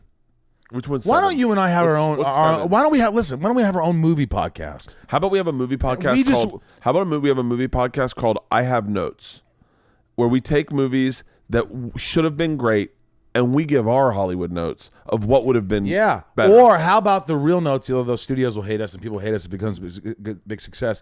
But I'm willing. I already talked about it. I want to do this. What? I want to do a podcast. But I want to really tell people before you go see a movie. I'm telling you right now. Don't fucking go to this movie. It's a piece of shit. Rotten Tomatoes will sit there and give it 92. You know how I judge a movie? Will I see it again? Yes. If I would see it again, good. It's an A. It's in the 90s. If I wouldn't, it's a B.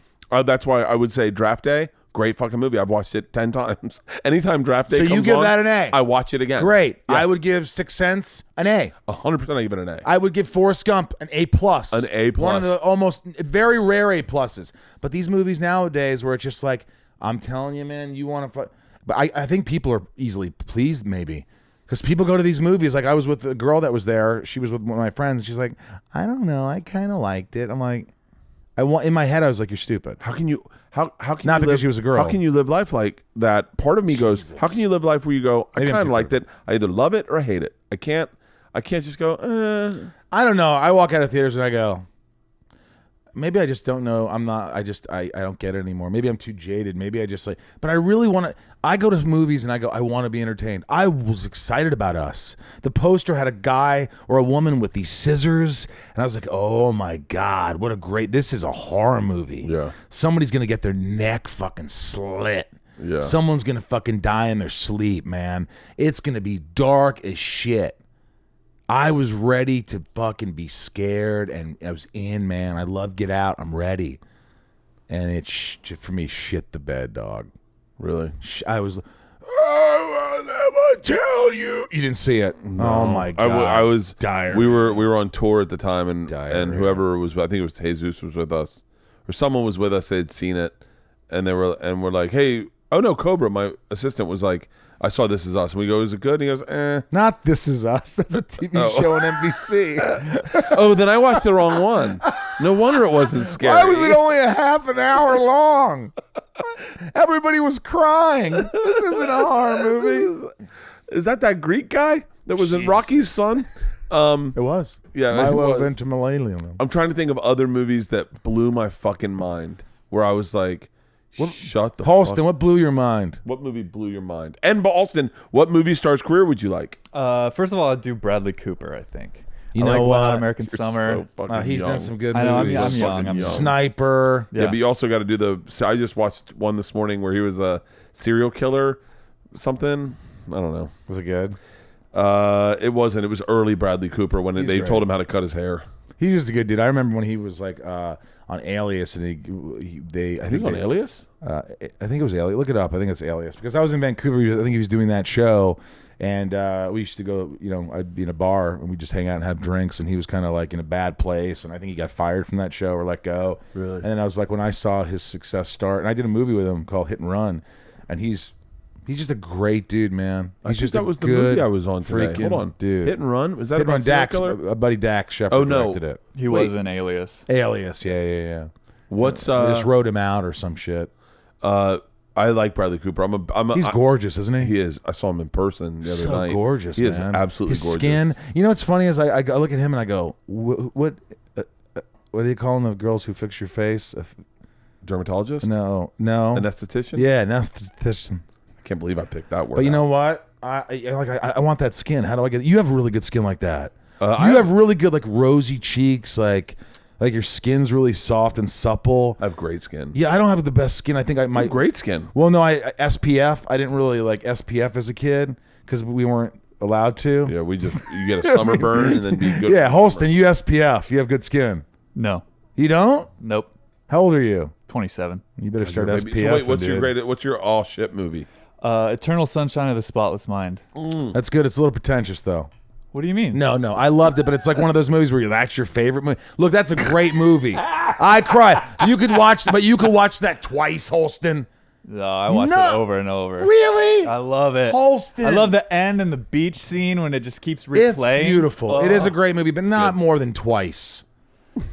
Okay. But that's your choice, Shit on man. Holston. like I'm thinking like Forrest Gump, a movie that like God, man, Forrest Gump is you could pretty just see it amazing. over and over, can't you? I could watch Forrest Gump over and over. It doesn't and matter over. if it comes on. What's another movie that comes on Christmas Vacation? Fletch. If Fletch, Fletch. comes on, I'll watch it. Dr. beginning to Rosenpenis? end. Dr.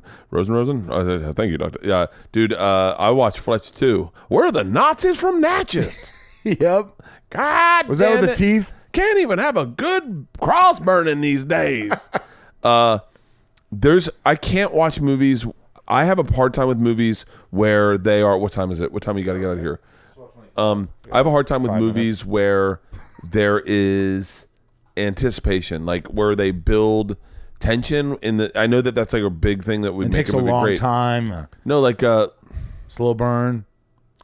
I'm thinking of a bad example of this, but like say someone's hiding in a closet and he's cheating with his wife's hiding in the closet and he's cheating in the. I don't know. I can't tell you there's movies that I've turned off because I go, I don't even fucking want to care about this. I don't want to get in. Okay. Like I get antsy. Like if someone's lying and they're about to get caught lying in a movie, I go no. It fucking bothers me. You know what's a slow burn though? What's that? There's this movie. I stuck with it, and it's so intense at some points that you're just like, that it makes the movie's really good. It's a Jeremy Renner movie. It's like something winter or snow. Look it up, Jeremy Renner movie, dude. You got to see this movie. Stay with it. Okay. It's like a suspense movie, and then once they get to a point, it's like, oh my god. It's just Wind River? Wind River. I wasn't What's close. Wind River? Snow and winter. It's Wind River. Wind River. I don't think a lot of people saw that, and it was really fucking. Just stay with it, man. Who's the most ready? Yeah. Who is the most underappreciated actor you think they should be bigger and they're just not? And you can't say yourself because I'd say me too. You know who mine is? Ben. Affleck. No, not Kingsley? Ben Hoffman. No, not Ben Hoffman. Ben Buttons. He was in. Hey, look up Alpha Dog. Brat. Alpha Dog. Dover. Ben. We got to get you a computer so you're not doing this Yeah, on your we fucking do. phone, Ben Austin. Foster. Ben Foster. He's brilliant. He's fucking- That one movie where they go to Iraq or some shit. The Yeah. war, and they can't. Lone Survivor. Oh, I didn't even see that. What? Is Lone it- Survivor will fucking tickle your balls, bro. Is it good? Yes. Holston, have you seen it? Nope. It is brilliant. Really? Yeah, it's one of those movies that you're like, Mark Wahlberg. Dude, how good is that movie? Yeah, You're yeah. like, oh, commercial, whatever. No, dude. It's intense as ball sacks. Lone Survivor? I'm so You know excited, This. yeah. You know this one. No, I don't. Yeah. Dan Bilzerian's in the beginning of it, Dude, too. it's so No, I've never good. seen it. Remember when they're stranded? These fucking guys, these Navy SEALs are stranded, and they have to like Mark survives. No. I think 2013 came out. Peter Berg, dog. Are you serious? Yeah, right. Peter Berg directed. Yep. Shut up. Dude, how did you not see that movie? I should write you a list. I'm into documentaries too, man. I like a good documentary. Oh. I want to be educated. I've got to be like that. Dawn Wall? Real Have you sh- seen Dawn Wall? No. It's pretty fucking Will amazing. you email that to me? I got to see that, dude. Okay, let's go documentaries. Favorite documentaries? Favorite documentaries. Give me a sec. Okay, number one, American movie. That's probably one of my favorites. It's the greatest too. documentary I've ever seen One in my of my life. favorites. I have to cop to this. Every time you've ever heard me say long strand DNA, that is from American Movie. Do you remember that scene in there? Yeah. Where he's like, I'm cleaning shit off a toilet the other day, and I just thought, I'm better than this. I got that long strand DNA. Do you know? Sometimes I just watch the trailer. It makes me smile. Have you ever seen that American Movie, Halston? Nope. It's the greatest. Halston, it you're is gonna the thank us. greatest. You're gonna thank us, fucking Halston. Movie you've ever seen. It Yeah. is so brilliant. Grizzly Man's really good.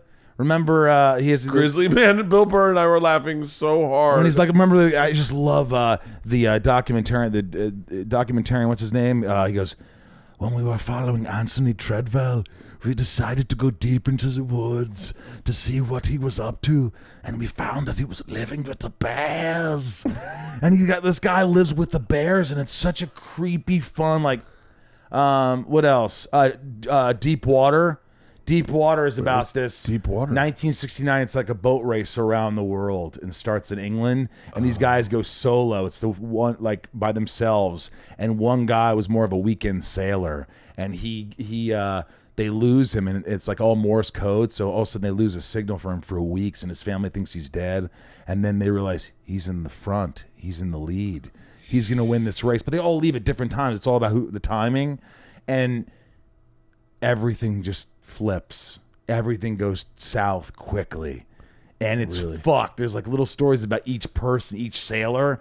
You don't want me to give it away, right? No. I want to watch it. I want to watch Deep You'll Water. Deep go, Water. dude. This is amazing. And the best series right now, by the way, in 2018-19, without a doubt, besides Game of Thrones, is a show called Dark on Netflix. Dark on Netflix is the Stranger Things that's actually good. It's the dark that it's for adults. It doesn't get campy and too sci-fi. Listen to me. Watch it subtitled. It's German, so listen to them. Wait, hold on. Did I watch Dark? Listen to them in German and subtitle it in English. Hold on. It's the only way. Did I watch this? You would know it because episode 3 and 5. You're like, Hold on one second. I'm thinking you're telling me about a series that I watched by myself because my wife wouldn't watch it. 10 episodes, beginning to end, German, in one weekend. Dark. Hold on. Was it German? Does it start with a bunch of kids going into a hole? Yep. Nobody knows about this. Dude, it is the greatest fucking... I'm getting chill bumps. Yes. Oh, it is so fucking We great. gotta have a show. We gotta do a fucking movie show because this is real. People will want to watch this now, and they'll watch it and they'll go, Dude. "I believe Bert and Rosenbaum. I agree with what they're saying about movies or shows." God, dude, Dark This is good. so fucking good. Because it's so original and the acting's so good and the parallels and here's what, my face, because you're filming this, right? Yeah. My face watching the show is, if I could respond to this, is me watching the series. Oh my god, they're going there. Oh my god, they went there and it worked. Oh my god, are you fucking kidding me, Dude. what? That's like, it is insane. So wait. Soft pitch Dark to people listening. I'll see. Dark is the Stranger Things for adults. It is the Stranger Things that doesn't go campy, that doesn't get too, like, with the CGI shit. It's like, if I see more CGI, I'm gonna fucking puke CGI off my dick. This is what they say. This is That this makes is the sense, log Austin? line. That make no sense. This is, by the way, this is such a great. I'm glad you series. could vouch for this. When two children go missing in a small German town, its sinful past is exposed, along with the double lives and fractured relationships that exist among four families as they search for the kids. The mystery drama series introduces an intricate puzzle filled with twists that include a web of curious characters, all who have a connection to the town's troubled history, whether they know it or not. The story includes supernatural elements that tie back to the same town in 1986. Dude, it is so. And that doesn't do it fucking good. justice. And that doesn't do it justice. You watch it this is show, so fucking good. and you're like, okay, oh my god, that happened, and then all of a sudden you're like, wait a minute, what is going on here? And then it's the third episode that got me, because you're watching, you're going, this is pretty good. What the third episode, when I'm not going to say what happens, but you're transformed, like you go to another place, and you're like, I can't believe what's happening right now. I can't believe what's And wait a happening at minute, all. he's his brother or what? That's- Wait, I can't. We can't explain this to you. You It's have to so watch fucking good, Yeah. dude. Can I tell you what show my daughter I wish just I was got in me that. into? What? Umbrella Academy. I gotta watch it. I haven't seen it. Is it on the same? I'll tell you why it's cool. I'm always down for this. Okay.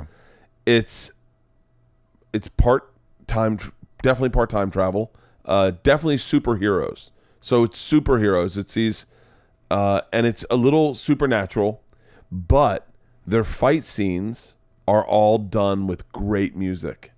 Like they use 80s. from the 80s. Like they use. See, 80s music is the best. That's why I don't really listen to anything today. My daughter- I listen to 70s and 80s. This is how we got into watching it together. My daughter is in the car going, Istanbul was Constantinople now. Istanbul was Constantinople. Even old New York was once New Amsterdam. I don't change think it. I I can't don't say. People just like it better that way. Yeah, that's And they might that- be giants. One of the fight scenes is done to that song, and it's fucking All right, don't badass. say anything else. I'm gonna watch Dude, that. it's. I'll tell you. I'll be honest. This is my critique of it. First of all, I love all the actors in it. I love the big dudes from. We used to love the TV show Black Sails. We loved. Never saw that.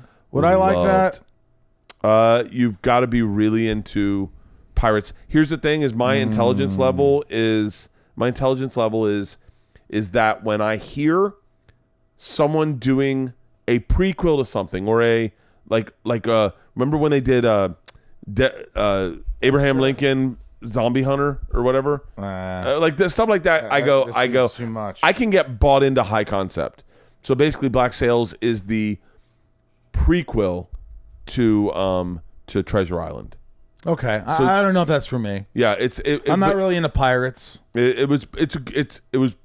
I really loved it, and I went to try to turn my fans onto it, and I interviewed the creator of it, and had him on my podcast, and no one really fucking listened. Nah. Well, that doesn't matter. Sometimes you do it for you Yeah. because you're interested. I would love to do it. I'm obsessed with time travel. Yeah. By the way, Back to the Future is probably one of the best movies ever. Why don't we think of that one? Hands down. Back to the Future is an A+. I could watch that movie any time it's on. Okay. That, by the way, Rotten Tomatoes, Yeah. that's a 99 or 100. You don't give 100 or a 99 to these other movies that no one even talks about now after 6 months they've been out of the theaters. Back to What? the Future is something they talked about the day it was in theaters to the day right now. Okay, here's my pitch for terrible. our show. Okay, All right, let's do it. it is me and you are the co-hosts. Yep. But we bring on two other people in the industry. We have wine and we sit around a table, and it's a 4-person, almost like the way Rogan does a fight companion. It's a 4-person talking about either a movie or what's on the. But I like this concept. But we should bring in new guests each week because that way we can always spike numbers with celebrities. That's easy. We Yeah. can bring our celebrity friends in or whatever. Or how about like a real Joe? Like a fucking regular dude who's listening to the show. Hard You know pass. what? You're coming Hard on. pass. You're going Hard pass. No? No. You don't want to bring anybody on the No, show? because then people automatically listening to the podcast will hate that person. That's the way podcast works. I've had a lot of people. Trust me, I've done this before. Anytime someone feels like that could have been them, they immediately fuck that hate guy. Why is he on? He's boring. Yeah, fuck that guy. He sucks. Yeah. Bro, have me on, bro. Bro, By have the me way- on. You ever think of having a regular guy on your podcast and interviewing him? I'd be a good guy, man. Fucking Yeah, dude's hair was like fucking Big Bird. What the fuck? dude. But yes. You ready for this? But by the way, here's all we'd have to do. Listen, we go out once a week on the 4 of us, and we watch a movie. Or we do 2 movies back to back, and then that's 2 weeks of shows. We talk about one movie for half an hour, and we tell it how it really fucking is. So wait, do you want to hear a funny story? So I'm at SiriusXM. I think my Netflix special is getting ready to premiere. I'm doing press for something. I forget what it is. Is that a chicken? Yes, or we have chickens. Do you? I'm also growing marijuana. Yeah. So I'm in there, and Roland Campos, who's does everything over at SiriusXM, said I'm doing Sam and Jim, and they go, "Hey, do you want to go see the new Planet of the Apes?" I was like, "Sure," and they're like, "It's gonna happen at like 11. Do you want to go?" And I was like, "Yeah, I'll go." And I go, "Sam, you want to go?" Sam's like, "Yeah, let's go." So me and Sam go and watch Planet of the Apes, and it's the screener. It's where they allow press to watch it so they can write reviews. it was horrible. It was horrific. It was made no sense. It didn't. Oh, is that the connect. one with Andy Serkis? Was it? That was one with Tim Roth. I don't remember. It was the old one before the new ones came out. No. This is the newest one. Oh, I didn't see that. And so I go back to Sirius XM and I'm doing another show and they're like, "How's your day been?" I go, "Good. I watched Planet of the Apes." And they're like, "Oh, how was it?" And I was like, "Oh, it's fucking horrible." I go, "It made no sense." Like, and I start trashing the movie. What happened? Roland fucking texts me. He goes, "Please stop. We didn't. You're not. You can't like go in and go to a screener and just go trash a fucking movie. Like they're looking for positive reviews. That's why they sent us." And I'm just shitting all over it. Like at one point they're going from mountains that are in the desert and then they're in the snow. What the fuck? Dude, okay, you ready for this? Okay, we're talking about movies that made you take a moment. Here we go. I am, These are all things, movie that made you take a moment. We got to do this. I was talking with my friend about doing it, but I think we would have a blast doing it. So, do you have time to do this? Not right now, but yes, I will. We're gonna do this in 3 Holston. weeks. I will. This could be fucking amazing. So I'm in, I think, 5th grade, 6th grade. I'm at tennis camp. If you know the story, just keep listening. I'm in tennis camp. I meet a bunch of new kids. I don't know anyone there. I meet a bunch of new kids, and they like me. They think I'm cool. And they say, "Hey, man, we're going to go see a movie today. You want to go see a movie with us?" I go, yeah, sure. And they go, "It's right after camp. We're going to go back to Eric's house. We're going to jump in his pool, and then we're going to go over there." And I was like, "Well, my mom's picking me up, but I'll just have my mom drop me off." And they're like, "Okay." So my mom is late to pick me up. She then has to run back to the house, and now we're running late to this movie. And I show up late, and they've already run the trailers, and I don't know where these kids are. It's at Mission Bell in Tampa, and the movie's not packed, but it's summer. There's a lot of kids in there, and I can't find these guys. I'm walking all around. I can't find them. And so I sit by myself, and I watch this entire movie, and I get caught up in the story. The story's about a kid who doesn't quite fit in, and he's trying to find his way, and he's making friends his own way, and I connect with it. I really connect with this kid in this movie. And at the end scene, it's maybe the greatest movie at that time that I'd ever seen in my life, and I'm sobbing, crying. He dies. Karate Kid. Wow. I'm sobbing, crying. I'm sitting by myself. House lights come up, and the 4 guys that invited me to the movie are sitting directly in front of me, and they're making fun of the kid crying behind them. And it's you. And it's me. And then they realize it's me, and they're like, "Bro, you are hilarious. Were you literally fake crying knowing that we were in front of you?" And I was like, Yeah, that's exactly what I was doing. Kai Fernstrom, Eric Nuppel, Jay Snyder. Those are the legit dudes' names. Oh my God. I really cried though. It was that movie, The Karate Kid, I walked out going, "I dare the world to create anything better." Wasn't it Elizabeth Shue too? God, how hot was she? Did she die? No, she was in Cocktail. Oh. It's been a while since. I thought she passed. Wait, she did not die. Did Elizabeth Shue die, Holston? Some girl from The Karate Kid, I think, died. Hang on. Don't answer that. I'll Google it. I want to deliver this news. No, it was the girl from the first Karate Kid. Who's the girl? Holston. Yeah. The guy from who died? She was, I think, in the Karate Kid, the girl. She died. No, Elizabeth Shue's alive. Well, she in the Karate Kid? Elizabeth Shue. Yeah, she's in The Karate Kid. Who was in the Karate Kid 2? Whoa, I'm sorry. Look at this fucking list of what Elizabeth Shue did. I bet you I can name nothing. What is it? The Karate Kid, Adventures in Babysitting. Oh, yeah. Great fucking movie that Vincent D'Onofrio's in. Oh, wow. He's great. He's the guy that plays Thor. Did you see The Cell? That was creepy, bro. I did. Was that Jennifer Lopez? Yeah, it was creepy. Vincent D'Onofrio across the board What a is great actor. creepy. Full Metal Jacket. Back to the Future 2, Back to the Future Good, 3, not good. Leaving Las Vegas, The Great Saint. Leaving Las Vegas. Didn't see The Saint. Liked The Saint because I love Val Kilmer. Love Val Kilmer. Dude. Thunderheart. No, probably the most quotable movie. Doors. Oh, The Doors is a great fucking movie. But what was the most quotable? I'm your Huckleberry. The Thunderbirds. No, what is it called? Timberland. Tombstone. Timberland. I'm your Huckleberry. Damn, where is that boy? She's got a new reality show called The Shoe Is on the Other Foot. There's a girl that died that was in one of the Karate Kids, Holston. I know it. Halston, look it up. Was she like the second one or the Maybe I'm wrong. You're not seeing it, huh, Holston? She was really Kids are pretty. Great. Whatever happened to Jake Ryan? You mean the character Jake Ryan? Oh, Jake Ryan. 16 Candles. I can answer this because I said the same question the other day. You looked it up. Yeah, he's a carpenter. He's a carpenter. Where? Was it I had in read it a while Washington ago. or Wyoming? Dude, you know what? Why don't we do a road trip calling Finding Jake Ryan? I'd do it. Why don't we just go find Jake Ryan and just have a meal with him? I would. I think that's a brilliant idea. Or Put a it's moat in front of his or house. we will find out very quickly why he's not working anymore. Wouldn't that be What if great? he's just like, the problem is the Jews run everything out there? And you're like, okay. Let's re-edit this. Let's go find someone else. All right. It was good meeting you, Jake. Inconvenience, Jake Ryan. We were actually looking for Jack Ryan. Jack Ryan, the My character. bad. Our bad, brother. Hunt for the Red October. We'll be back.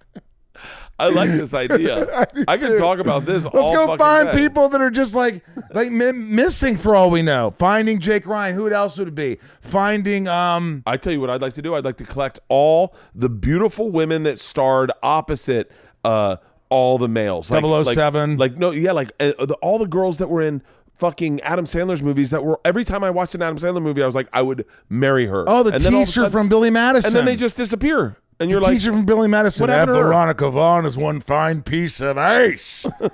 Remember Chris Farley's like, Veronica Vaughn is one fine piece of ace. dude, I just looked at the girl. I just watched Tommy Boy with my girls. What a great movie. It is. He's my favorite of all time. dude. I mean, Farley's really probably, he's top 3. Like, no one, if you put together the SNL scenes and the movies, there's no one that made me laugh as much.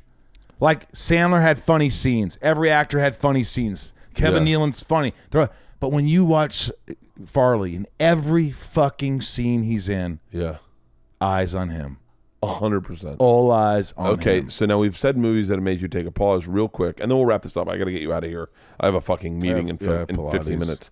You have Pilates? Yeah, I got neck surgery. I know. I wanted to talk to you about that. We'll talk about it next time. Movies and scenes that made you a scene in a movie that made you laugh out loud to the point where it was uncomfortable. I'll start. You ready for this? 21 Jump Street. 21 Jump Street. What? Are you ready for this? 21 Jump Street. The night before, they're going into school. They're in the bedroom, and they're like, and they've got their packets, and they're like, we haven't even gone over our packets. And Channing Tatum's like, oh, come on. It's super simple. We don't need to know. We know who the fuck we are. And so then they go and they sit down with the principal for the first time. He goes, okay. And he holds up their packets. He goes, which one of you is Rob? And they look at each other. I remember. And I laughed so hard that no one could, that it started It the didn't whole make any theater sense. laughing. Really? It started the whole theater laughing. And then no one saw the rest of the scene. We as a group laughed so hard. When he goes, which one of you is Rob? And they look at each other and he goes, I am. He goes, that's funny. I would have pitted you as the actor, but I guess you're the athlete. I fucking laughed so hard. Oh, That's great. Tropic Thunder. Tropic Thunder, some funny scenes. I'm thinking for me, shit, that's hard. Dudley Moore, Arthur, just fucking. Did you ever see Dudley I've Moore? never seen it. Oh my God, it's my favorite movie of all time. Really? Oh my God! I fell out of the car, Bisserman! I fell out of the car! Is that the funniest thing ever? Oh, I guess you had to be there. You never saw it? I gotta He watch goes it up now. and he goes, he's sitting with the prostitute, and he's like, tell me something about yourself. She's like, well, when I was 6, my mother died. Oh, God damn it. Don't they know what that does to children? When I was 11, my father died. Oh, so you had 6 relatively good years. This is like one punchline after another. Go watch it. Arthur Dudley Moore. It's so fun. Drink and enjoy this movie. So spring break to 1996. 1996. We all go to Aspen for the and we're staying in a tiny apartment in Aspen, and the movie Duck Soup comes on. I never saw it. It is what you just said. One punchline after Really? another after another. It's the Marx Brothers, and we were pissing ourselves. Oh my God, I might need to put a caveat on this. It might have been the Duck Soup remake made with John Turturro. Oh my God, I didn't see it. It was a Duck Soup remake, maybe. It is just one punchline after another, and we were all high as fuck, and we were crying. We were laughing so hard. It was the fun. Those old school movies. How like, about Rodney Dangerfield though in Caddyshack? do you know the Hey story? Wang, it's a parking lot. What are you taking pictures for, huh? All right. Don't tell him you're Jewish. Hey, I'll take 12 of those Lady T's. I'll take 6 of that. Hey, nice hat. What do you get, a free bowl of soup with that hat? Yeah, well, it looks good on you. Part of me feels like I've just embodied Rodney Dangerfield in life. Like I've just love taken all him. my favorite characters and created merged, myself. yeah. Like a little bit of Bill Murray from Caddyshack, a little bit of Rodney Dangerfield, a little bit of Chris Farley. I'll tell you. We'll tell you. I will tell you. Hardcore secret time. Hardcore secret time. Yeah. One of my favorite things I've ever seen in life. When right before, I think, want to say right before Chris Farley died, there was a Packers game, and they brought Chris Farley on the field, and he got a huge standing ovation. Right. I'm also piecemealing this because I don't remember it totally. I just remember my feeling. And they brought him on the field. He gets a huge standing ovation. And he just goes running down the field and does a PD slide on his stomach. I think it was wet, and slides across, and the place goes fucking nuts, right? And I thought to myself, this has got to be 22 years ago. I want one of those in my life, right? So we go to the Kings game. In my head, I'm being dead serious. I kept thinking of Colin Hanks. I think they had done the same thing. What a the great same guy. thing I had done. What a great. Has he been on your pod? No. He's on I my podcast. You should do yours. Yeah. He's great. I think they had Colin Hanks, and I thought, I wish I could be like Colin Hanks, where all he has to do is like just smile and go like, it's so great being here. I love the Kings. Go Kings, you know? And I wish I had that. You can't do that. There's a part of me that can't I can't do that. do it either. Yeah, And I have to be on. You? Yeah, 100%. Yeah. And so I go to the game, and I'm trying to be as like not stir. I just want to go to the game, have a good time with my family. That's it. I do the pre-interview, and we get loose. And then when we do that fucking interview and I rip my shirt off, I realized, I've always looked up to Chris Farley. Those moments where you do the outrageous thing and you're like, fuck it, the wheels are off. That's always going to be who I am. And then I got in the car and I said to my girls, and I was a little drunk, but I was like, wait, you driving? Oh, hardcore, fast as shit. No, my wife was driving. My wife was driving. And then I got in the car drunk as shit. My girl's like, wait a minute, let's clarify some things here. I never drive. I haven't driven in fucking forever. I don't know how to drive. I drive. I'll pick up my girlfriend from softball. Anyway, I'm in the car and I said, I gotta tell you, this is maybe like a life goal, because I got to live out that thing I saw Chris Farley do on a much smaller level at the Kings game, but it was fun as fuck. But there is a part of that where those comic characters that I grew up on defined who I am today. 100%. But do you know there's somebody at that Kings game or somebody watching that interview who's like, I want to be that guy. He's doing the same thing that you did with Chris Farley. This is like the time traveler's wife almost. Yeah, that's what's happening. So what are we going to call our podcast? We're going to call it... Fuck, what would we call it? Think about it. Think about the idea. Because we're going to be truthful about movies, no matter what. We're not going to worry about studios or friends that go, but your friend directed Burning the bridge to Look, River I'll talk Kwai. about my own movie. My own movie back in the day, I'm telling you, got 13%. Because they reviewed it during Oscars. We showed dicks, farts. It's immature. Sandler loved it. He called me in. He helped me almost get another movie made. Like, I love it. I don't care. It's 13%. It's a $600,000 awesome movie. Yeah. But these fuckers on Rotten Tomatoes, I'm like, really? It wasn't enjoyable? You didn't laugh 5-10 times? So these other comedies that spend $60 million. So anyway, like, I would go into my movie. I would say, yeah, my movie didn't do well. Here's why. And you could say, yeah, I thought your movie was a piece of shit. And we could talk about it. Wait, it only cost $600,000 to make? I think with music and something like $750. I could make a movie. You have that much money to make a movie with? I got laying around. I could definitely make a movie. Maybe I'll make my own movie. I guess you'd really want like... I did. I put some of my own money. Did you make money back? I think we're about... What are you laughing at, Halston? It's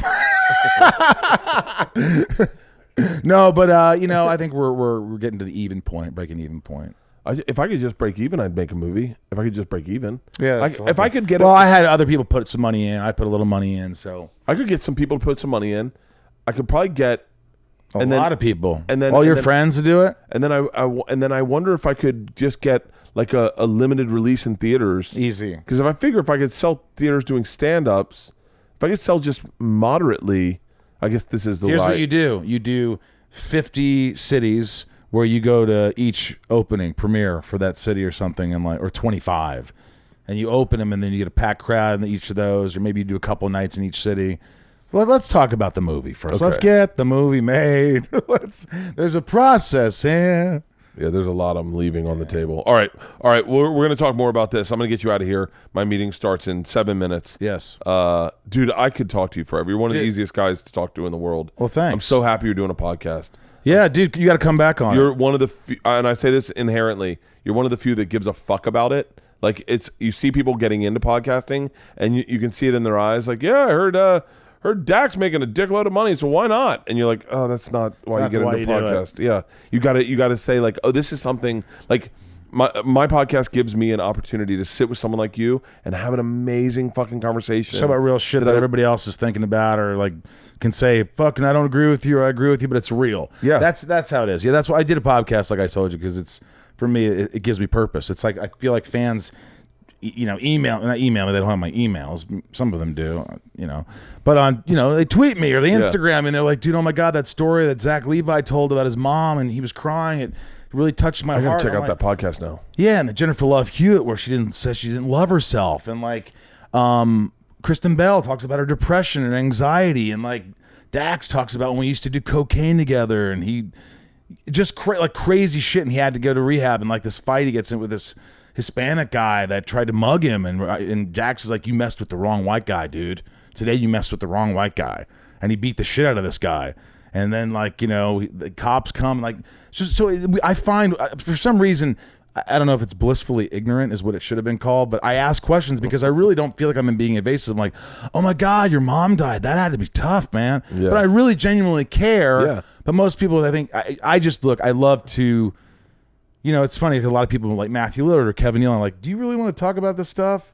Isn't it? Do you think people think it's boring? I'm like, no, it's real. I don't want to talk about what movie you're doing. We could talk about that at the end. Best scenes in a movie ever is Matthew Lillard and Skeet Ulrich stabbing each other. Oh my God. It's one of my favorite scenes Dude, I've ever he's seen. so nice. Lillard is such a good guy. And that's the thing. It's like, after this, it's like, all these people I know, a lot of people we know, but when we have this conversation or on my podcast, right, I get to know them, really get to know them. I go, wow, this is like a great time. Like, I really enjoy it. So listen to my podcast if you want. And we're going to start a podcast. We got to figure out the logistics of it. It'll be after my European tour. Are you going to do any live shows with your podcast? Yeah, I want to do that. You have to do that and get your fans out and get to know your fans and meet them. Because I'm always fearful that no one will show up. Yeah, they won't. Like, I mean, trust me, I've been doing these. I did live shows before where no one shows up, but that's cool. It's even better. Okay. It's 100%. Do one at the Improv. Do it at the Improv and let maybe 45 people show up and be cool with it and put on a show for 45 people, because the people listening, they're going to love it. They'll enjoy it. It's fucking really great. I'm going to do that, man. Let's think of the movie one, because I fucking want to do that one. I like that a lot. Dude, as long as we're honest, Bert, and we're not like going, all right, we have a friend in that movie. I know you can't talk about it, Bert, but let me tell you, that movie was a piece of shit. I love your friend. He's great. But if we're really Speaking honest, of which, people will I just care. saw Instant Family. Whew, that was a tough one. I didn't see it. Tom Segura, Mark Wahlberg. You're fucking with Segura is Mark, yeah. actually a pretty good Dude, actor. I love you, man. Thanks for I having love me. you This is too, awesome. man. Hey, Holston, what a treat, buddy. Perfect.